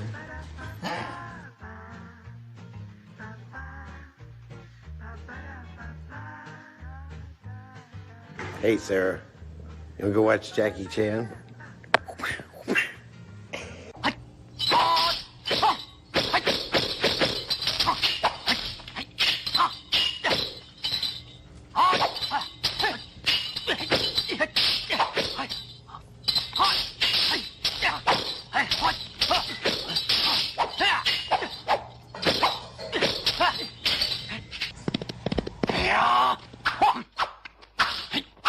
Satellite tracking continues.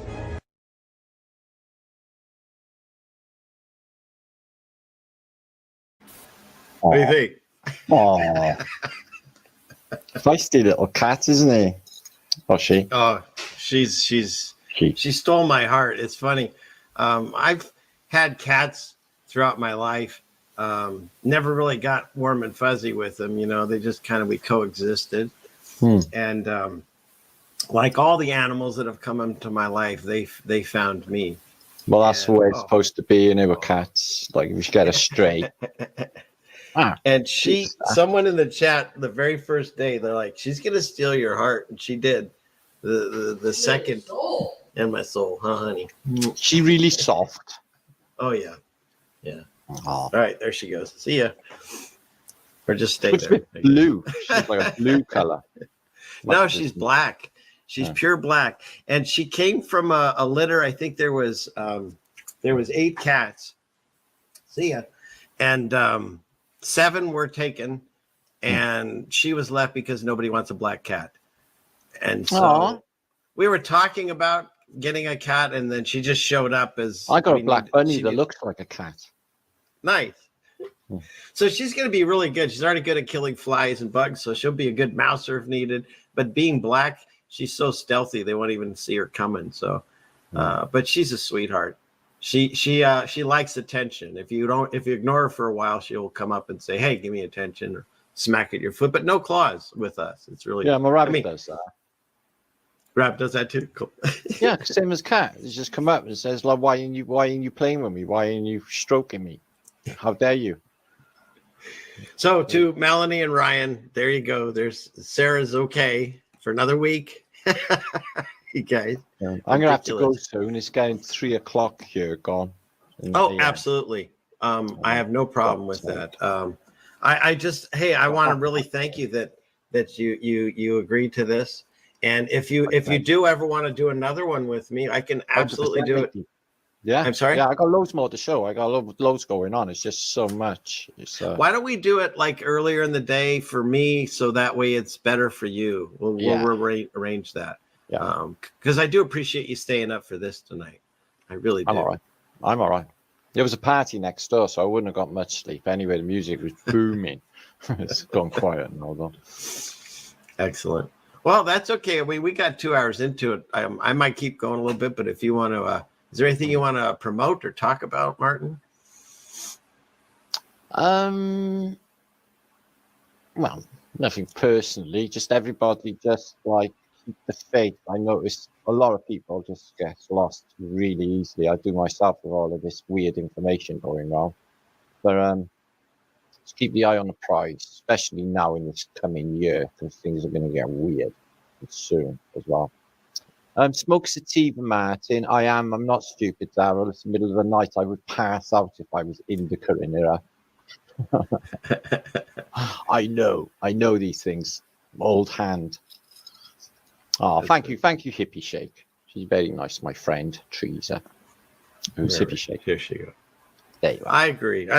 And like all my interviews that I've been doing, I feel like I could talk to you for like 5 hours. So if I would love to talk to you again. I've had a 5-hour hangout once with Russian beats. Like he's famous for those, yes. Yeah. But no, the next day.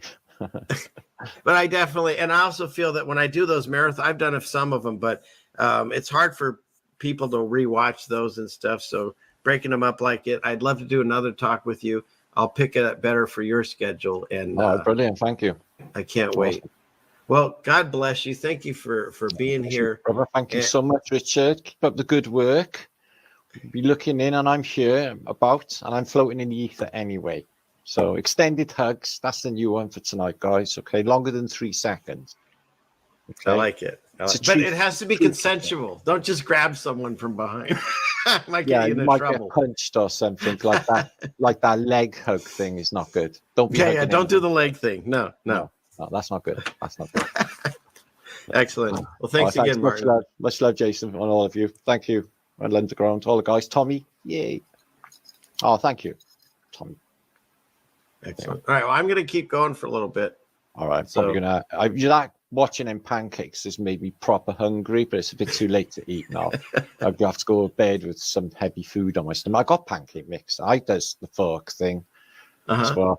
Yeah, Hippie Shake was complaining. I'm going to grass her up here. She was complaining a little bit lumpy. I disagree, Hippie Shake. No, and you want a little bit in there, honestly. That's what I was taught anyways. Yeah. You don't want to overbeat really lovely. I would have loved to eat them. And of course, you got an extra bit of butter on top. That's right. You got to have that. It's all about the presentation. It really is. They look like proper. They looked Instagram worthy, them pancakes. You're so nice to me. I'll definitely have you on anytime because you say the nicest things. You're awesome. So where food's concerned, yeah. Fantastic. One of my favorite things. All right, much love. I love you, Martin. Have a fantastic rest of the day, and I'll see you all soon anyway. I'm about. Okay, much love. All right. And wow, what a treat. I hope you all are enjoying that. That was super, super fun. What I'm finding is with these interviews that I'm doing with these channels, like shout out if they're watching or listening or later, Joe, Surveyor Ra, and his wife, and the interview I did with Finn last week from Wright's Krispies. I feel like I could just talk, and we don't even cover, like with Martin, we had a whole bunch of things that we need to cover. We never got to. I'm just fascinated talking to these people, and the point that hopefully I'll keep doing more of these, because it seems like I barely scratched the surface again with Martin. So I hope you all enjoyed that. Okay, and I got a lot of people going to sleep. East Coast people in other countries, thank you all for being here. If you're a Martin fan and you'd never heard of me, thank you for being here. I hope you enjoyed yourself, and maybe you come back again. And like, share, and subscribe, all that stuff. Please do that. And let's see. Where am I at here? Do I want to finish up?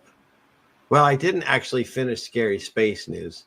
So let me get to that, because there was one really interesting thing I thought. But I need to wipe the slate because Martin's gone. So let's see. All right, there we go. And so Scary Space News, a little bit more for y'all. This week in Scary Space News.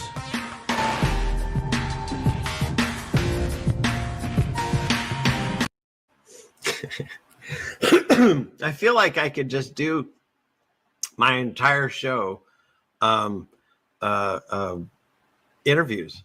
I love it. I'm fascinated with other people's stories and doing live interactions on that. So hopefully I can do more of those. But here we go. Scary Space News. Can't even talk. What a treat having Martin on. Just such a treat. Okay.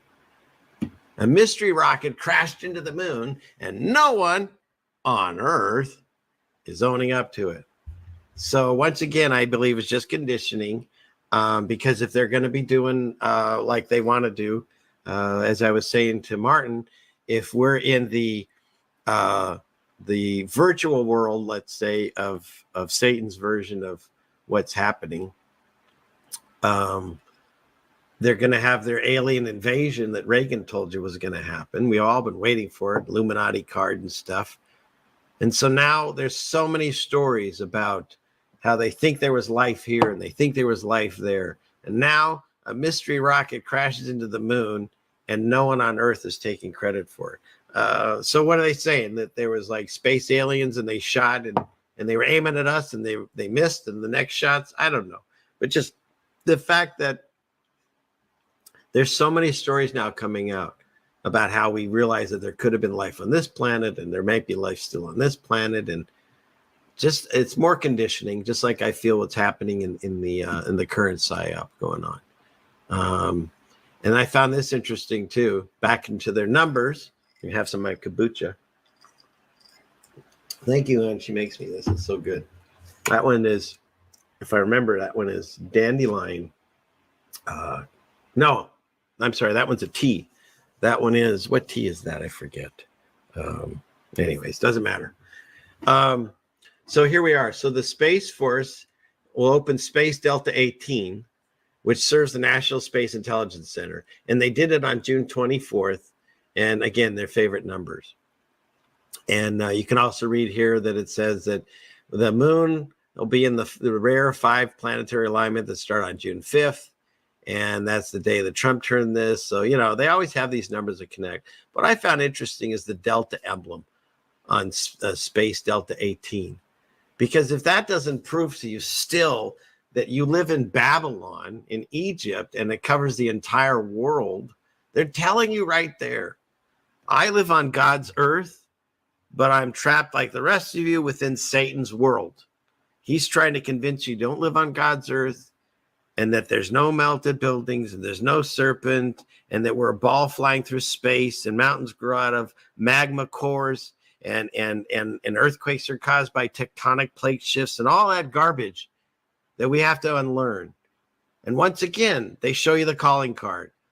The Egypt, Babylon that we all still live in. By the way, Mandela affected King Tut's head because that only has a snake. And King Tut now, if you guys don't know, in Gals and Couches, it has a serpent and a vulture or a bird of some kind.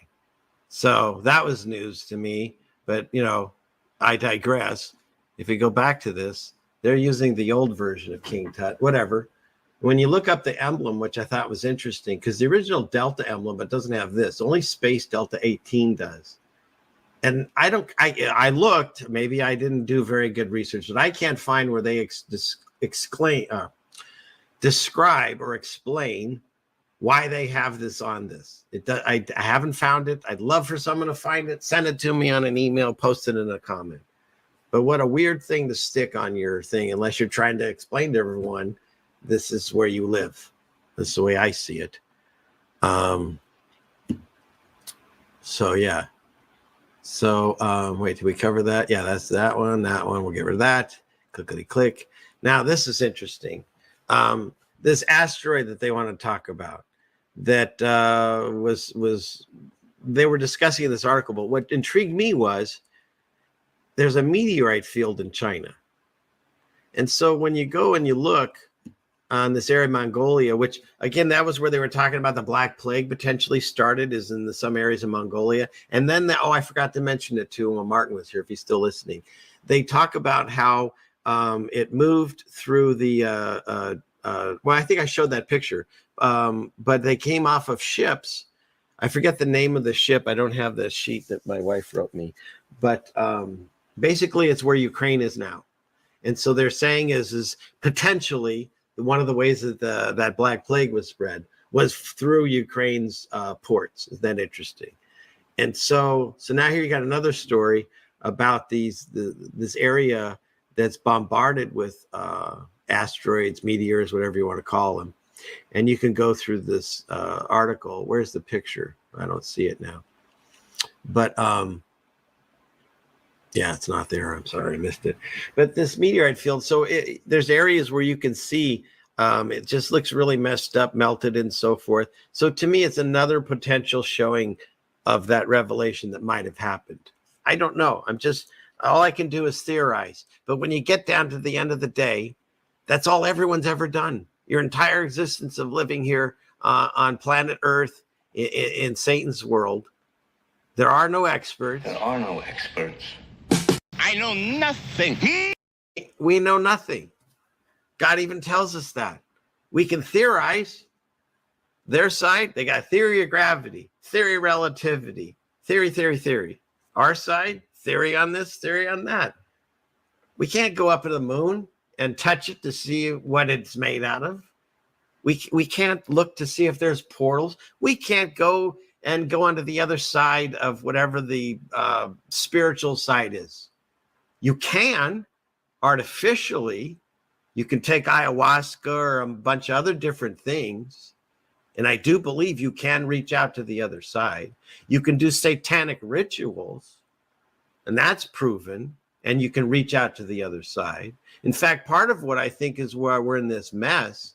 Shout out to Jen if she's still watching. She better be. She sent me this. I hadn't seen this. In fact, I'm going to throw it here. I'm going to grab it, and I'll throw it in the chat. And once again, I'll tell the chat when I put something, it's this particular video is what I found interesting. And if they have others that you might necessarily not like, well, then I just said this particular one. But where's Rockfin? Anybody over here? So look at you all, lovely 10 people watching over here. Paste you and stick you in there. Okay, so this video, not that one, this one. This video, these gentlemen go over, they're talking about a documentary. I guess they have other movies about fallen angels. And a couple of interesting things that I found on this. One is they talk about these underground, deep underground military bases called DUMBs. And they describe one particular gentleman that he went to work there, and they called themselves Nephilim. They were gigantic, like 10 feet or better. And the one thing that he had to make sure is he had to sign a contract that said that he was not allowed to speak the name Jesus, even if he was upset or stubbed his toe or dropped something on his hand or whatever. And what I find interesting is there is power in names. And the fact that I watch a lot of different channels to hear what has being said, and you have a right to believe in any way that you feel.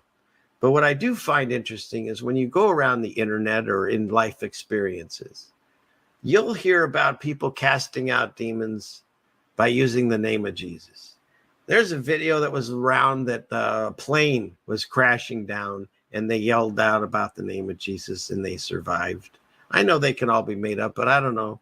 There's a lot of things I've seen personally with that. And so I remember when I first started waking up to my spiritual side, is the first thing is people start coming after you on how you pray. And they might have good intentions. I understand. But when you have a prayer, and let's say you say a perfect prayer, or whatever a perfect prayer, let's just say you say a nice prayer and you use the name Jesus, or even worse, you finish it with the word amen, like we were taught. Now, when I first started praying, I was like, well, how do I hang up the phone with God? And so that's what I figured amen was. These are the conversations I would have with, I still do have these interesting ones, I think. He probably thinks they're stupidly hilarious. I don't know. He gave me my sense of humor. But I would say, well, how do you hang up the phone? I guess you use the word amen. And then, of course, I watch a lot of other creators, including, say Richie from Boston. I think he was one of the first ones that was teaching me about different things. And there is somewhere along the line, the internet, they said that your amen goes to Amen, ramen, noodles or something, some Egyptian god, Amen, Rahman, whatever, forget. And so, of course, I started stumbling over that and not saying it and trying to say hallelujah, which means praise Yah. And then I found people that were telling me, don't say Jesus, say Yeshua. And then there's people saying, don't say God. And I understand why. But those are the words that I was taught, and it's really hard to untrain. And so you got to say, I think the new one I like now is Yahuwah. But at the end of the day, if you read the text, it says eventually none of these names, like in the original beginnings, he just says, tell him I am. That's it. He never really tells you your name, his name. And then God says that Jesus is going to give us all new names, and Jesus isn't even his name, and blah, blah, blah, blah, blah. So what did I do? I, of course, give that to God, because whenever I can't figure something out, I ask him to help. And the answer that came to me is this. When you say a prayer, it's about your intent. Let's say you have a friend and their name is, say, I'm trying to pick a Bill, okay? But some people in his family call him William. And other people may knew him in college and call him Bulldog, or you know what I mean? And so that person might answer to each one of those names. All of them are correct, and none of them are meant as an offense. And so it's the same thing I feel.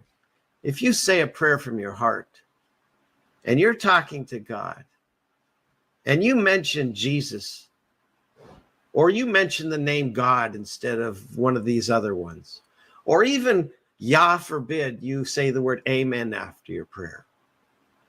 In my heart, I don't believe that God would say, oh, darn, I thought you were talking to me, but you obviously are talking Amen, ramen, noodle. No. The God I know and believe in, he knows who you're talking to. He wants a relationship with you. He's not going to turn you away because you say the wrong word. And words have power. I get it. And there's power in the name. That's written about biblically. If you read the Bible, it'll talk to you about that. And so that's definitely why people like their names announced, is because they can try to generate power from it. But when you're talking to God, and you're supposed to do it in private, you're not supposed to do it where everyone can see you and go to church or temple and wear your nicest outfit and make sure that you drop something in the thing so people see you're spending money. He says, don't be like them, because their reward is right now and your reward is in heaven. And whatever time we have on this earth, it might feel like a lifetime, especially with all the stuff that we're going through right now, but it's nothing. It's like there's a wonderful, who's that one dude? I forget. He's a pastor. And he does this thing with a rope. And he's like, he shows you this little spot of the rope. So say like this. So let's say this little string right here is our life from birth to death. And then the rest of the rope, which continues on the stage and you can't even see, that's the afterlife. And so he's like, why are we all worried about what goes on right here when we should be worrying about what goes on the rest of it? And so that's the way I see this. I see the situation that we're in. Potentially, it's supposed to get worse. Am I looking forward to that? Absolutely not. Do I enjoy seeing friends and family and people in the community going through strife? My God, no. In fact, ever since my spirituality woke up, it troubles me even more. It hurts my heart. But every time you complain or you feel bad, think about this. We're all God's children and he loves us. That's the number one thing. People talk about having the fear of God. The first thing God says is he loves us. The next thing he talks about is how forgiving he is and patient and all the things that we aren't. He is. But we are supposed to be that because we're made in his image. We're still part of him. It's not like he's not there. We're all connected. See, this dome has everything that's ever in existence. It all came from God, and here we all are. And so what I do affects this, and what they do affects me, and it's all connected. Just like the continents, are all just one piece. There's one earth.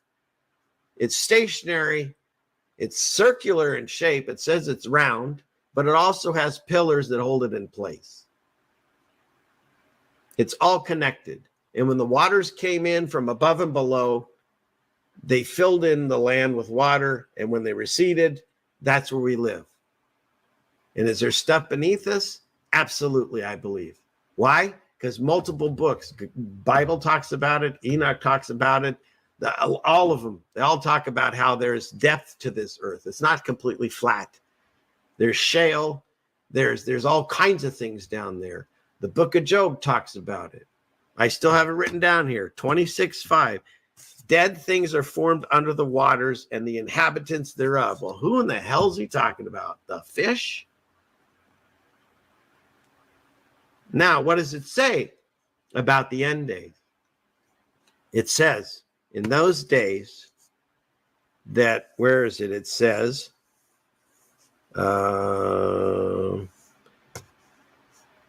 wisdom is hid from the eyes of all living and kept close to the fowls of the air. You know how I feel about birds and how some of them are angels.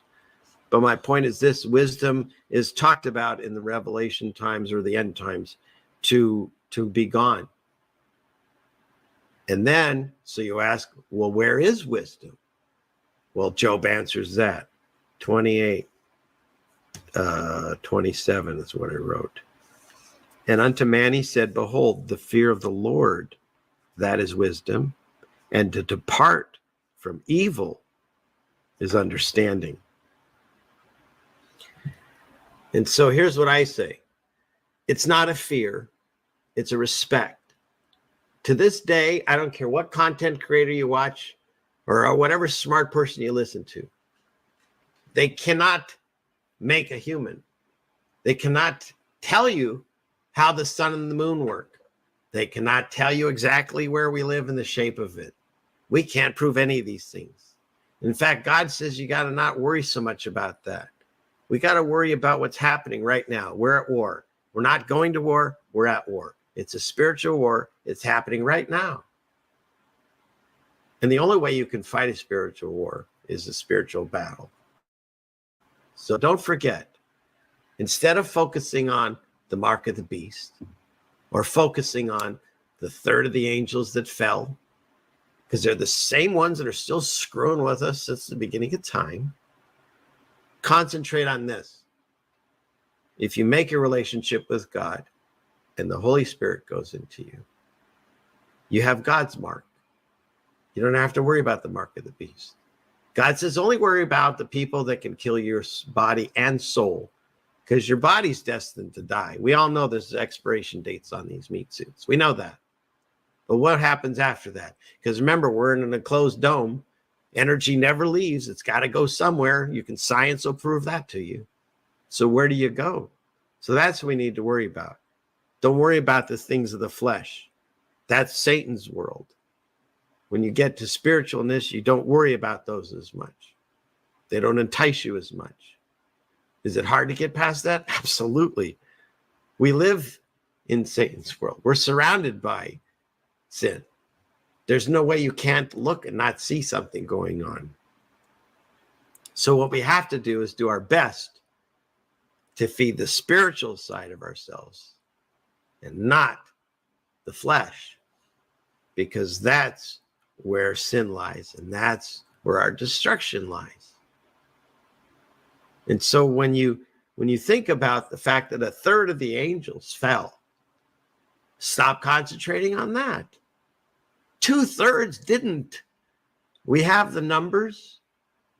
We have Jesus, who God says came down here and he gave him dominion over everything. Satan, everything is under Jesus's feet. So if you've got twice as many angels on your side and Jesus, and if that's not enough, God himself, what are we worried about? So that's why God says, fear nothing but him. Why? Because if you forget who he is, or you're disobedient on purpose, well, then you've said to God, I know you've got me in your hand and no one can pry me from that because you're too strong for everything in this earth. But I'd like to go check out what's going on over these heathens. Do you mind? And he's like, I really don't think that's a good idea, but go ahead. And there you go. And so everything that happens is because decisions that we make in our free will steer us in certain ways. And if you feel that you're getting more negative out of life than positive, well, then get that full armor of God on. What does that mean? How often do you talk to God? How often have you looked at a scripture?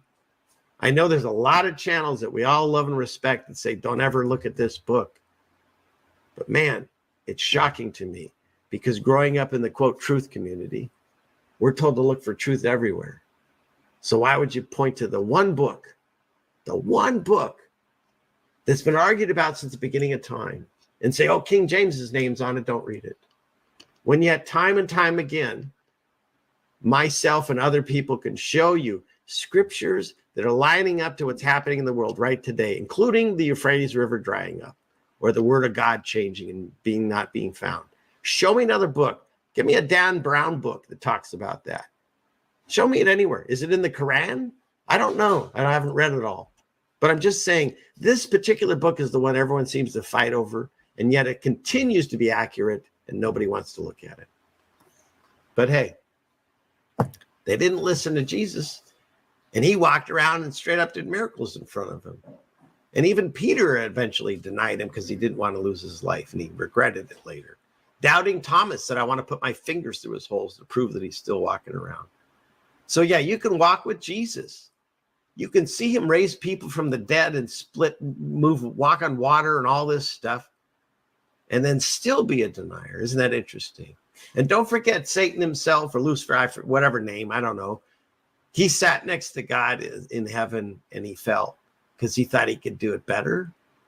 I mean, that's amazing because once again, arrogance, pride, those are all sins. And so you don't think you can't fall? Satan fell and he sat right next to God. So now what happens? He knows he's lost. It's multiple times he knows he's lost. It says it multiple places. So now it's scorched earth. He wants to bring as much havoc and cause as much pain to God's children, because that's where you hurt someone, right? And so he knows he's lost, so he's going to try to take as many with us. How? Or him? Excuse me. God help. He wants to take as many people with him, not with us. And so, because think about it. If you have a trouble in your life or something that's hurtful that's happening to your family or something, and it pains you, well, now God's got that and the other issue. Do you see? Because we're all his children. He loves us all. He wants all of us to figure this out, but he knows in the end we have free will and it's not going to happen. He saw it with the angels, and of course he's seeing it with us. So all I'm saying is this. Well, a lot of things. Obviously, my wife says I talk a lot. Where is he? He is, oops. Try that again. My wife says I talk a lot. That's very true. So this is the way I see it. I see that however you want to try to figure out your way out of this system, you're not going to do it without a relationship with God. There's no other way. Because if you're in God's system and you deny his existence, well, he tells you what's going to happen. And so does that mean people in our life that we love that don't see it right now are damned? No.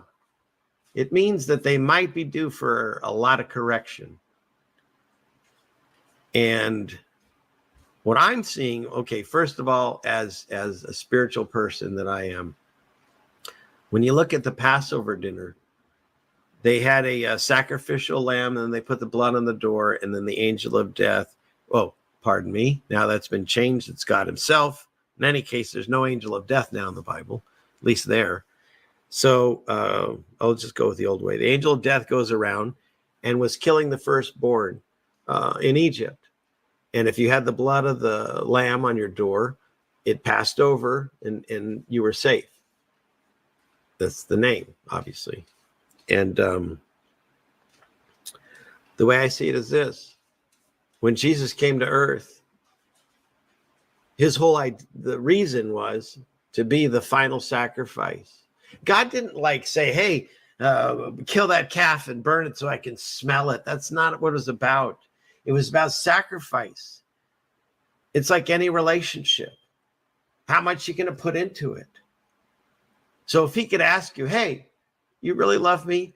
Take your best cow that you have or your best sheep in here that would you get the most money for or whatever, and do a sacrifice and get nothing from it. Just burn it up or whatever. It was all about that. It was just about, show me that there's something, because it's not like you could give God some money, and they collected at church. It's not, what is that joke? In the temple, they say, you take it and you put it in the collection, you throw it in the air, and whatever God wants, he keeps, and the rest goes to the ground.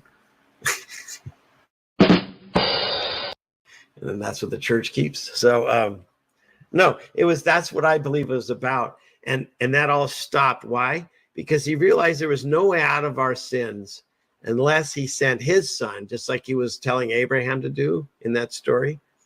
He didn't make Abraham do it, but God did it himself for us. That's how much he loves. How many of us could say, I'm going to take my son and give him up to be killed to save people that don't even know who I am? That's incredible. See, that's what happens when you find out the actual thing. It's not just a story in a book, what Jesus did for us. He died for our sins because we're all born into sin. You can bitch and moan about that, but Adam did it. Of course, it was Eve's fault. She blames the snake. See, there was never anybody who wants to take responsibility. Or was there no snake in the garden? No, there was definitely one. Something had to make the hissing sound. So, Adam puts us all into sin. And the problem is, it's a lineage thing. So all of his children are in the same. No matter when you get born, you come from Adam's lineage. He sinned. The punishment of sin is death. And Satan's like, hey, they all got to die. So what does God do?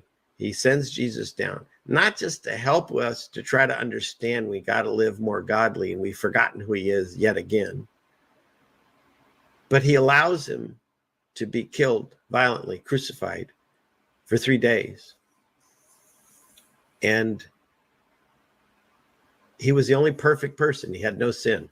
And so it wasn't his life for anyone to take. And so that's the blank check, I believe, that gets us out of this mess, is that all you have to do is understand that we're all sinners, repent, and stop sinning. What does Jesus say to the people that are going to stone that woman? Well, first of all, I thought it was a pretty badass move, right? They're all ready to kill her. And he does that whole thing in the sand. I've talked about it, but read it if you haven't read it. And he says, who's without sin? This sin cast the first stone. And they all walked away. Why? Not because they were frightened of Jesus. If you read the stories, all he ever did was heal people, bring them back to life, and, make the party better with some wine. He didn't kill anyone in the Bible, at least not yet. In the Mandela effect, he might. But in any case, they were terrified, not of Jesus. Why?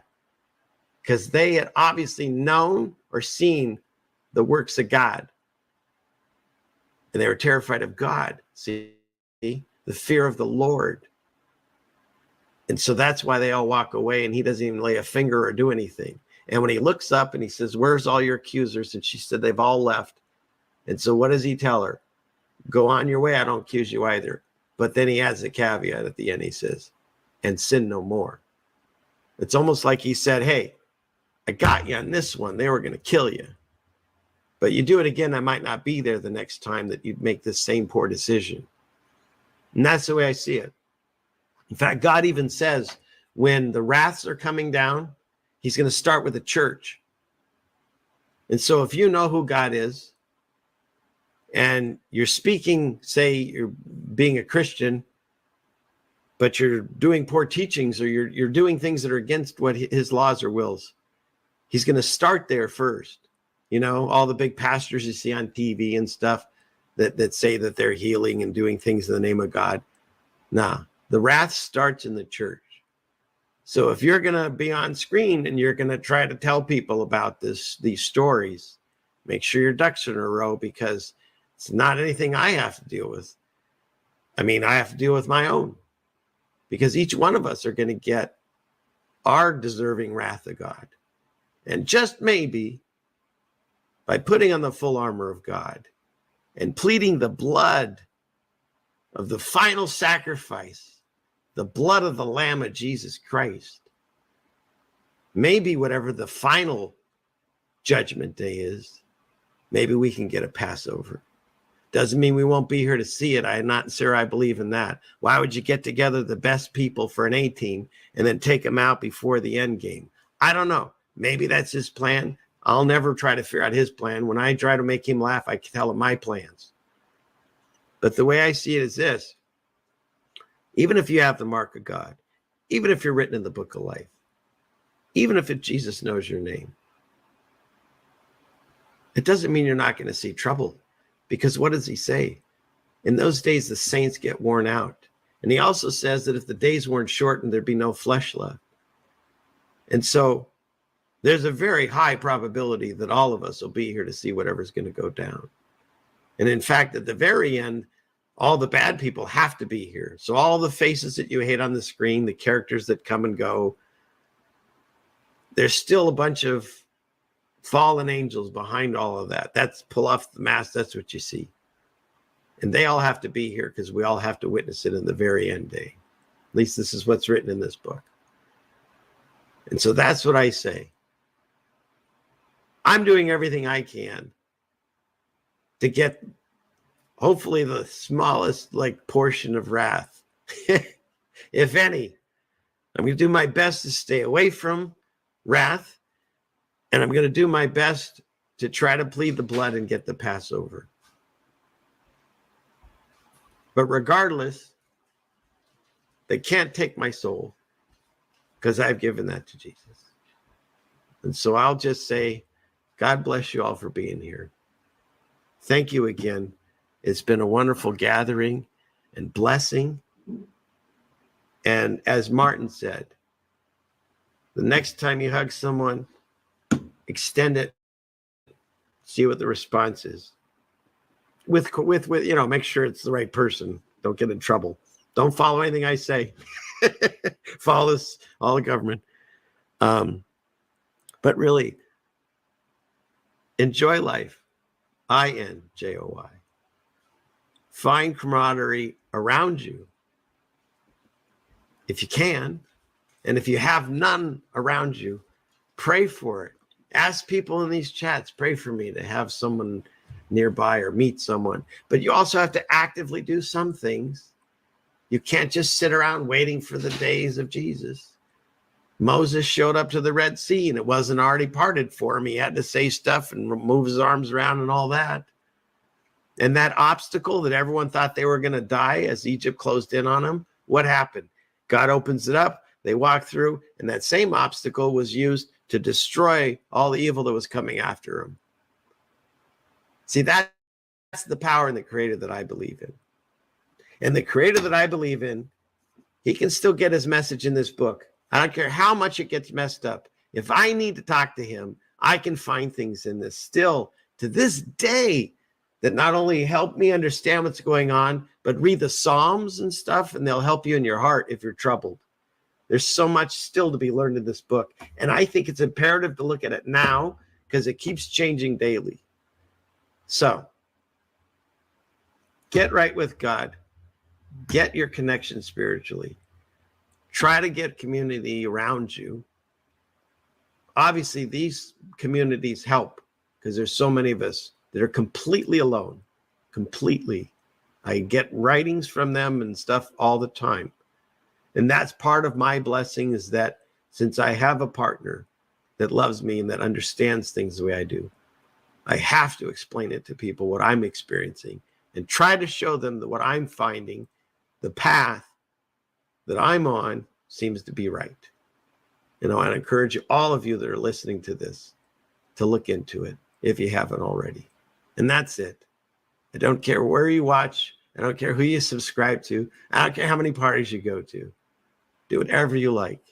Just find enjoyment in your life. Take no shit, but cause no harm. And wake up to the times that we're in. It's not all just about hanging out. We're in some dire times. And we are the church. And we have a responsibility as a content creator to make sure people know the times that we're in. Because otherwise, well, that's just not my scene. That's all. No ill will there. And I think the last thing I'll do is, where is it?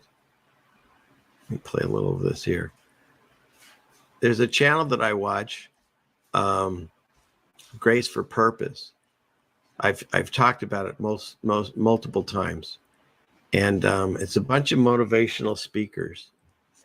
And it's interesting. This one came out today. And let me put it in here. Copy. I'll put it in the chat. But where are we at here? Oh, hi. Got an arm and a dog. Okay. Oh. So let's see. I'm going to do this. Clickety click. Go over here. This one. Okay. So this video that came out today, it says, be careful around people.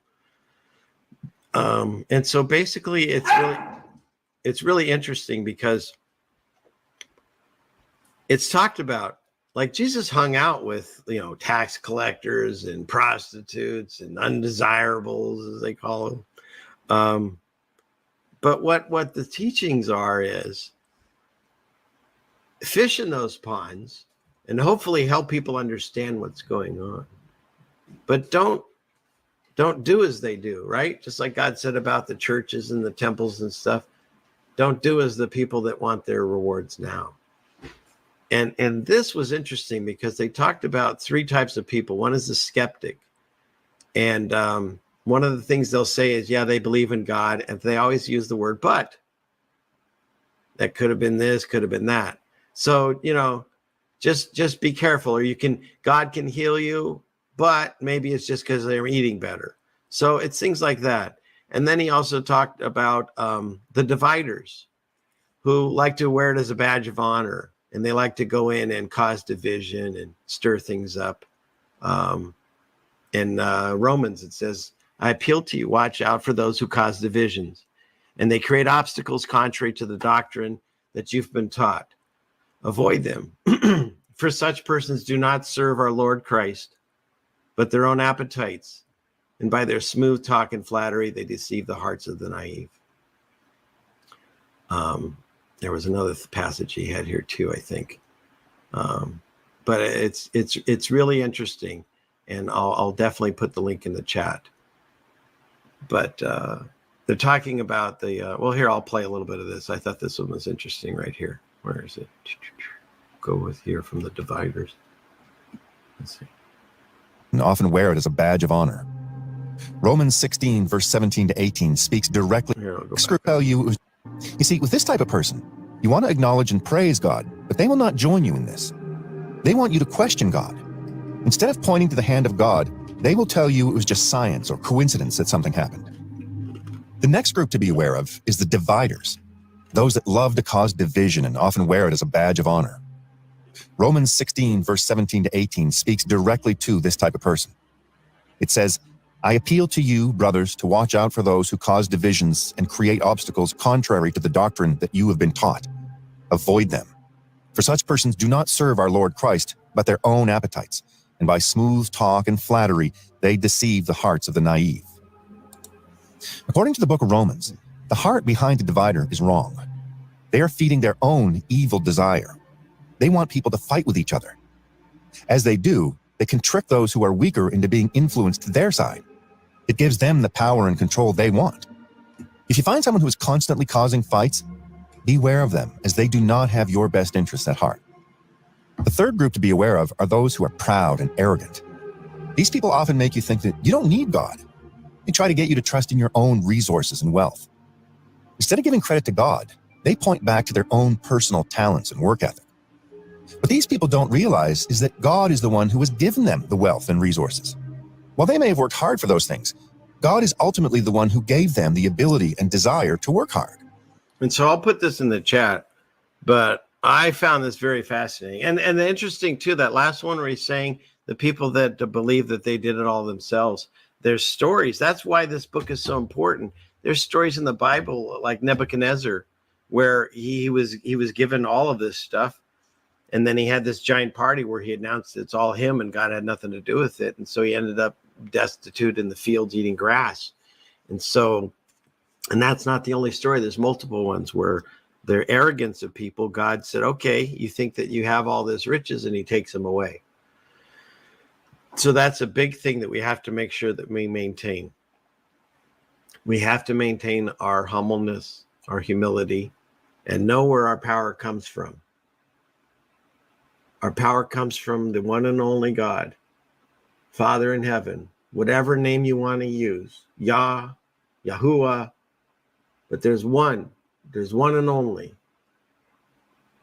And that's where everything comes from. And any blessing you've ever had in your life, thank God. The fact that you woke up this morning, thank God. If you're having trouble sleeping tonight, tell God, hey, I know you're going to wake up in your arms. You're going to wake me in the morning, if that's your plan. Can you cradle me at night and put me to sleep because I'm having trouble sleeping? I've done prayers like that, and man, I just immediately fall asleep. It's an amazing thing. The power of prayer, which they want to embarrass you and make you feel like it does nothing, it's huge.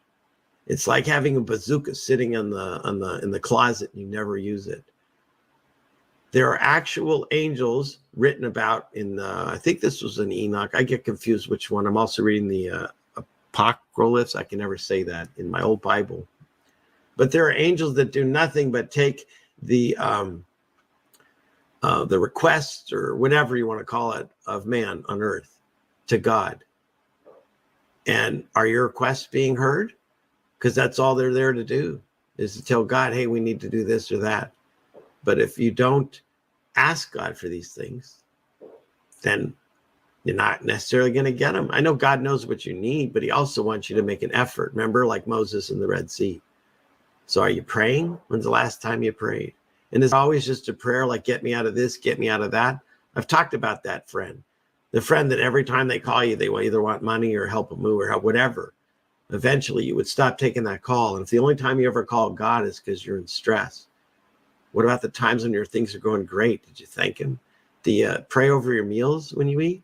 Do you know what situation your food came from? Maybe say a blessing over it. Did you know everything that God blesses is good? So why not pray over your food? You don't have to make it a huge kumbaya moment unless you want to. You can do it in silence or quietly to yourself. Just how much effort are you giving to your relationship with God versus how much time you spend, say, on YouTube or whatever else you do throughout the day. So I guess that's my message, because I'm doing my best to get better at it too, even though I'm on here preaching. Talk with God daily, pray daily, thank God daily,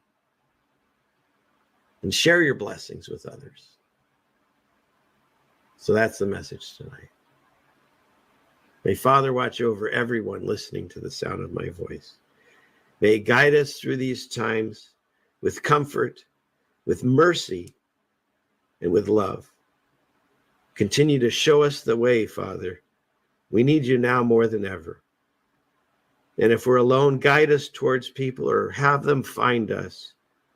There's strength in numbers, Father. Help us bring the Church of Jesus closer together. Help us learn to pray more, because that's the weapon in a spiritual war. They don't care about your guns at the end of the day. They didn't take them away to do what they've done to you. It's all free will. So help us, Father, understand this better. Help awaken more eyes. Help us bring home as many children to Jesus and home to Father as we can, as we're allowed. And we thank you for all of our blessings, everything that's happened and all that's to come. In the name of Jesus, I thank you. Amen.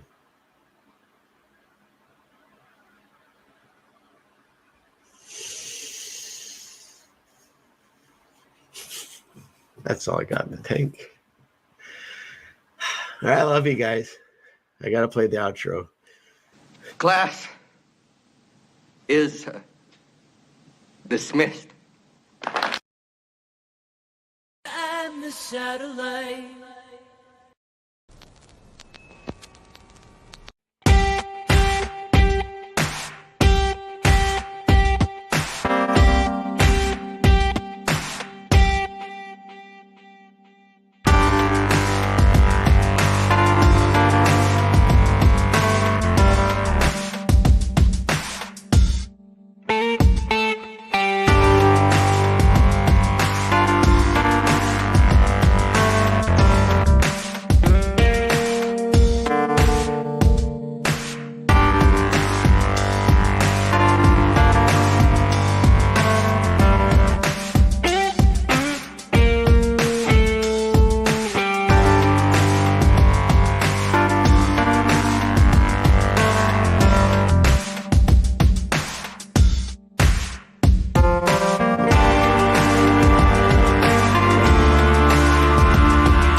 500 years ago, everybody knew the Earth was flat.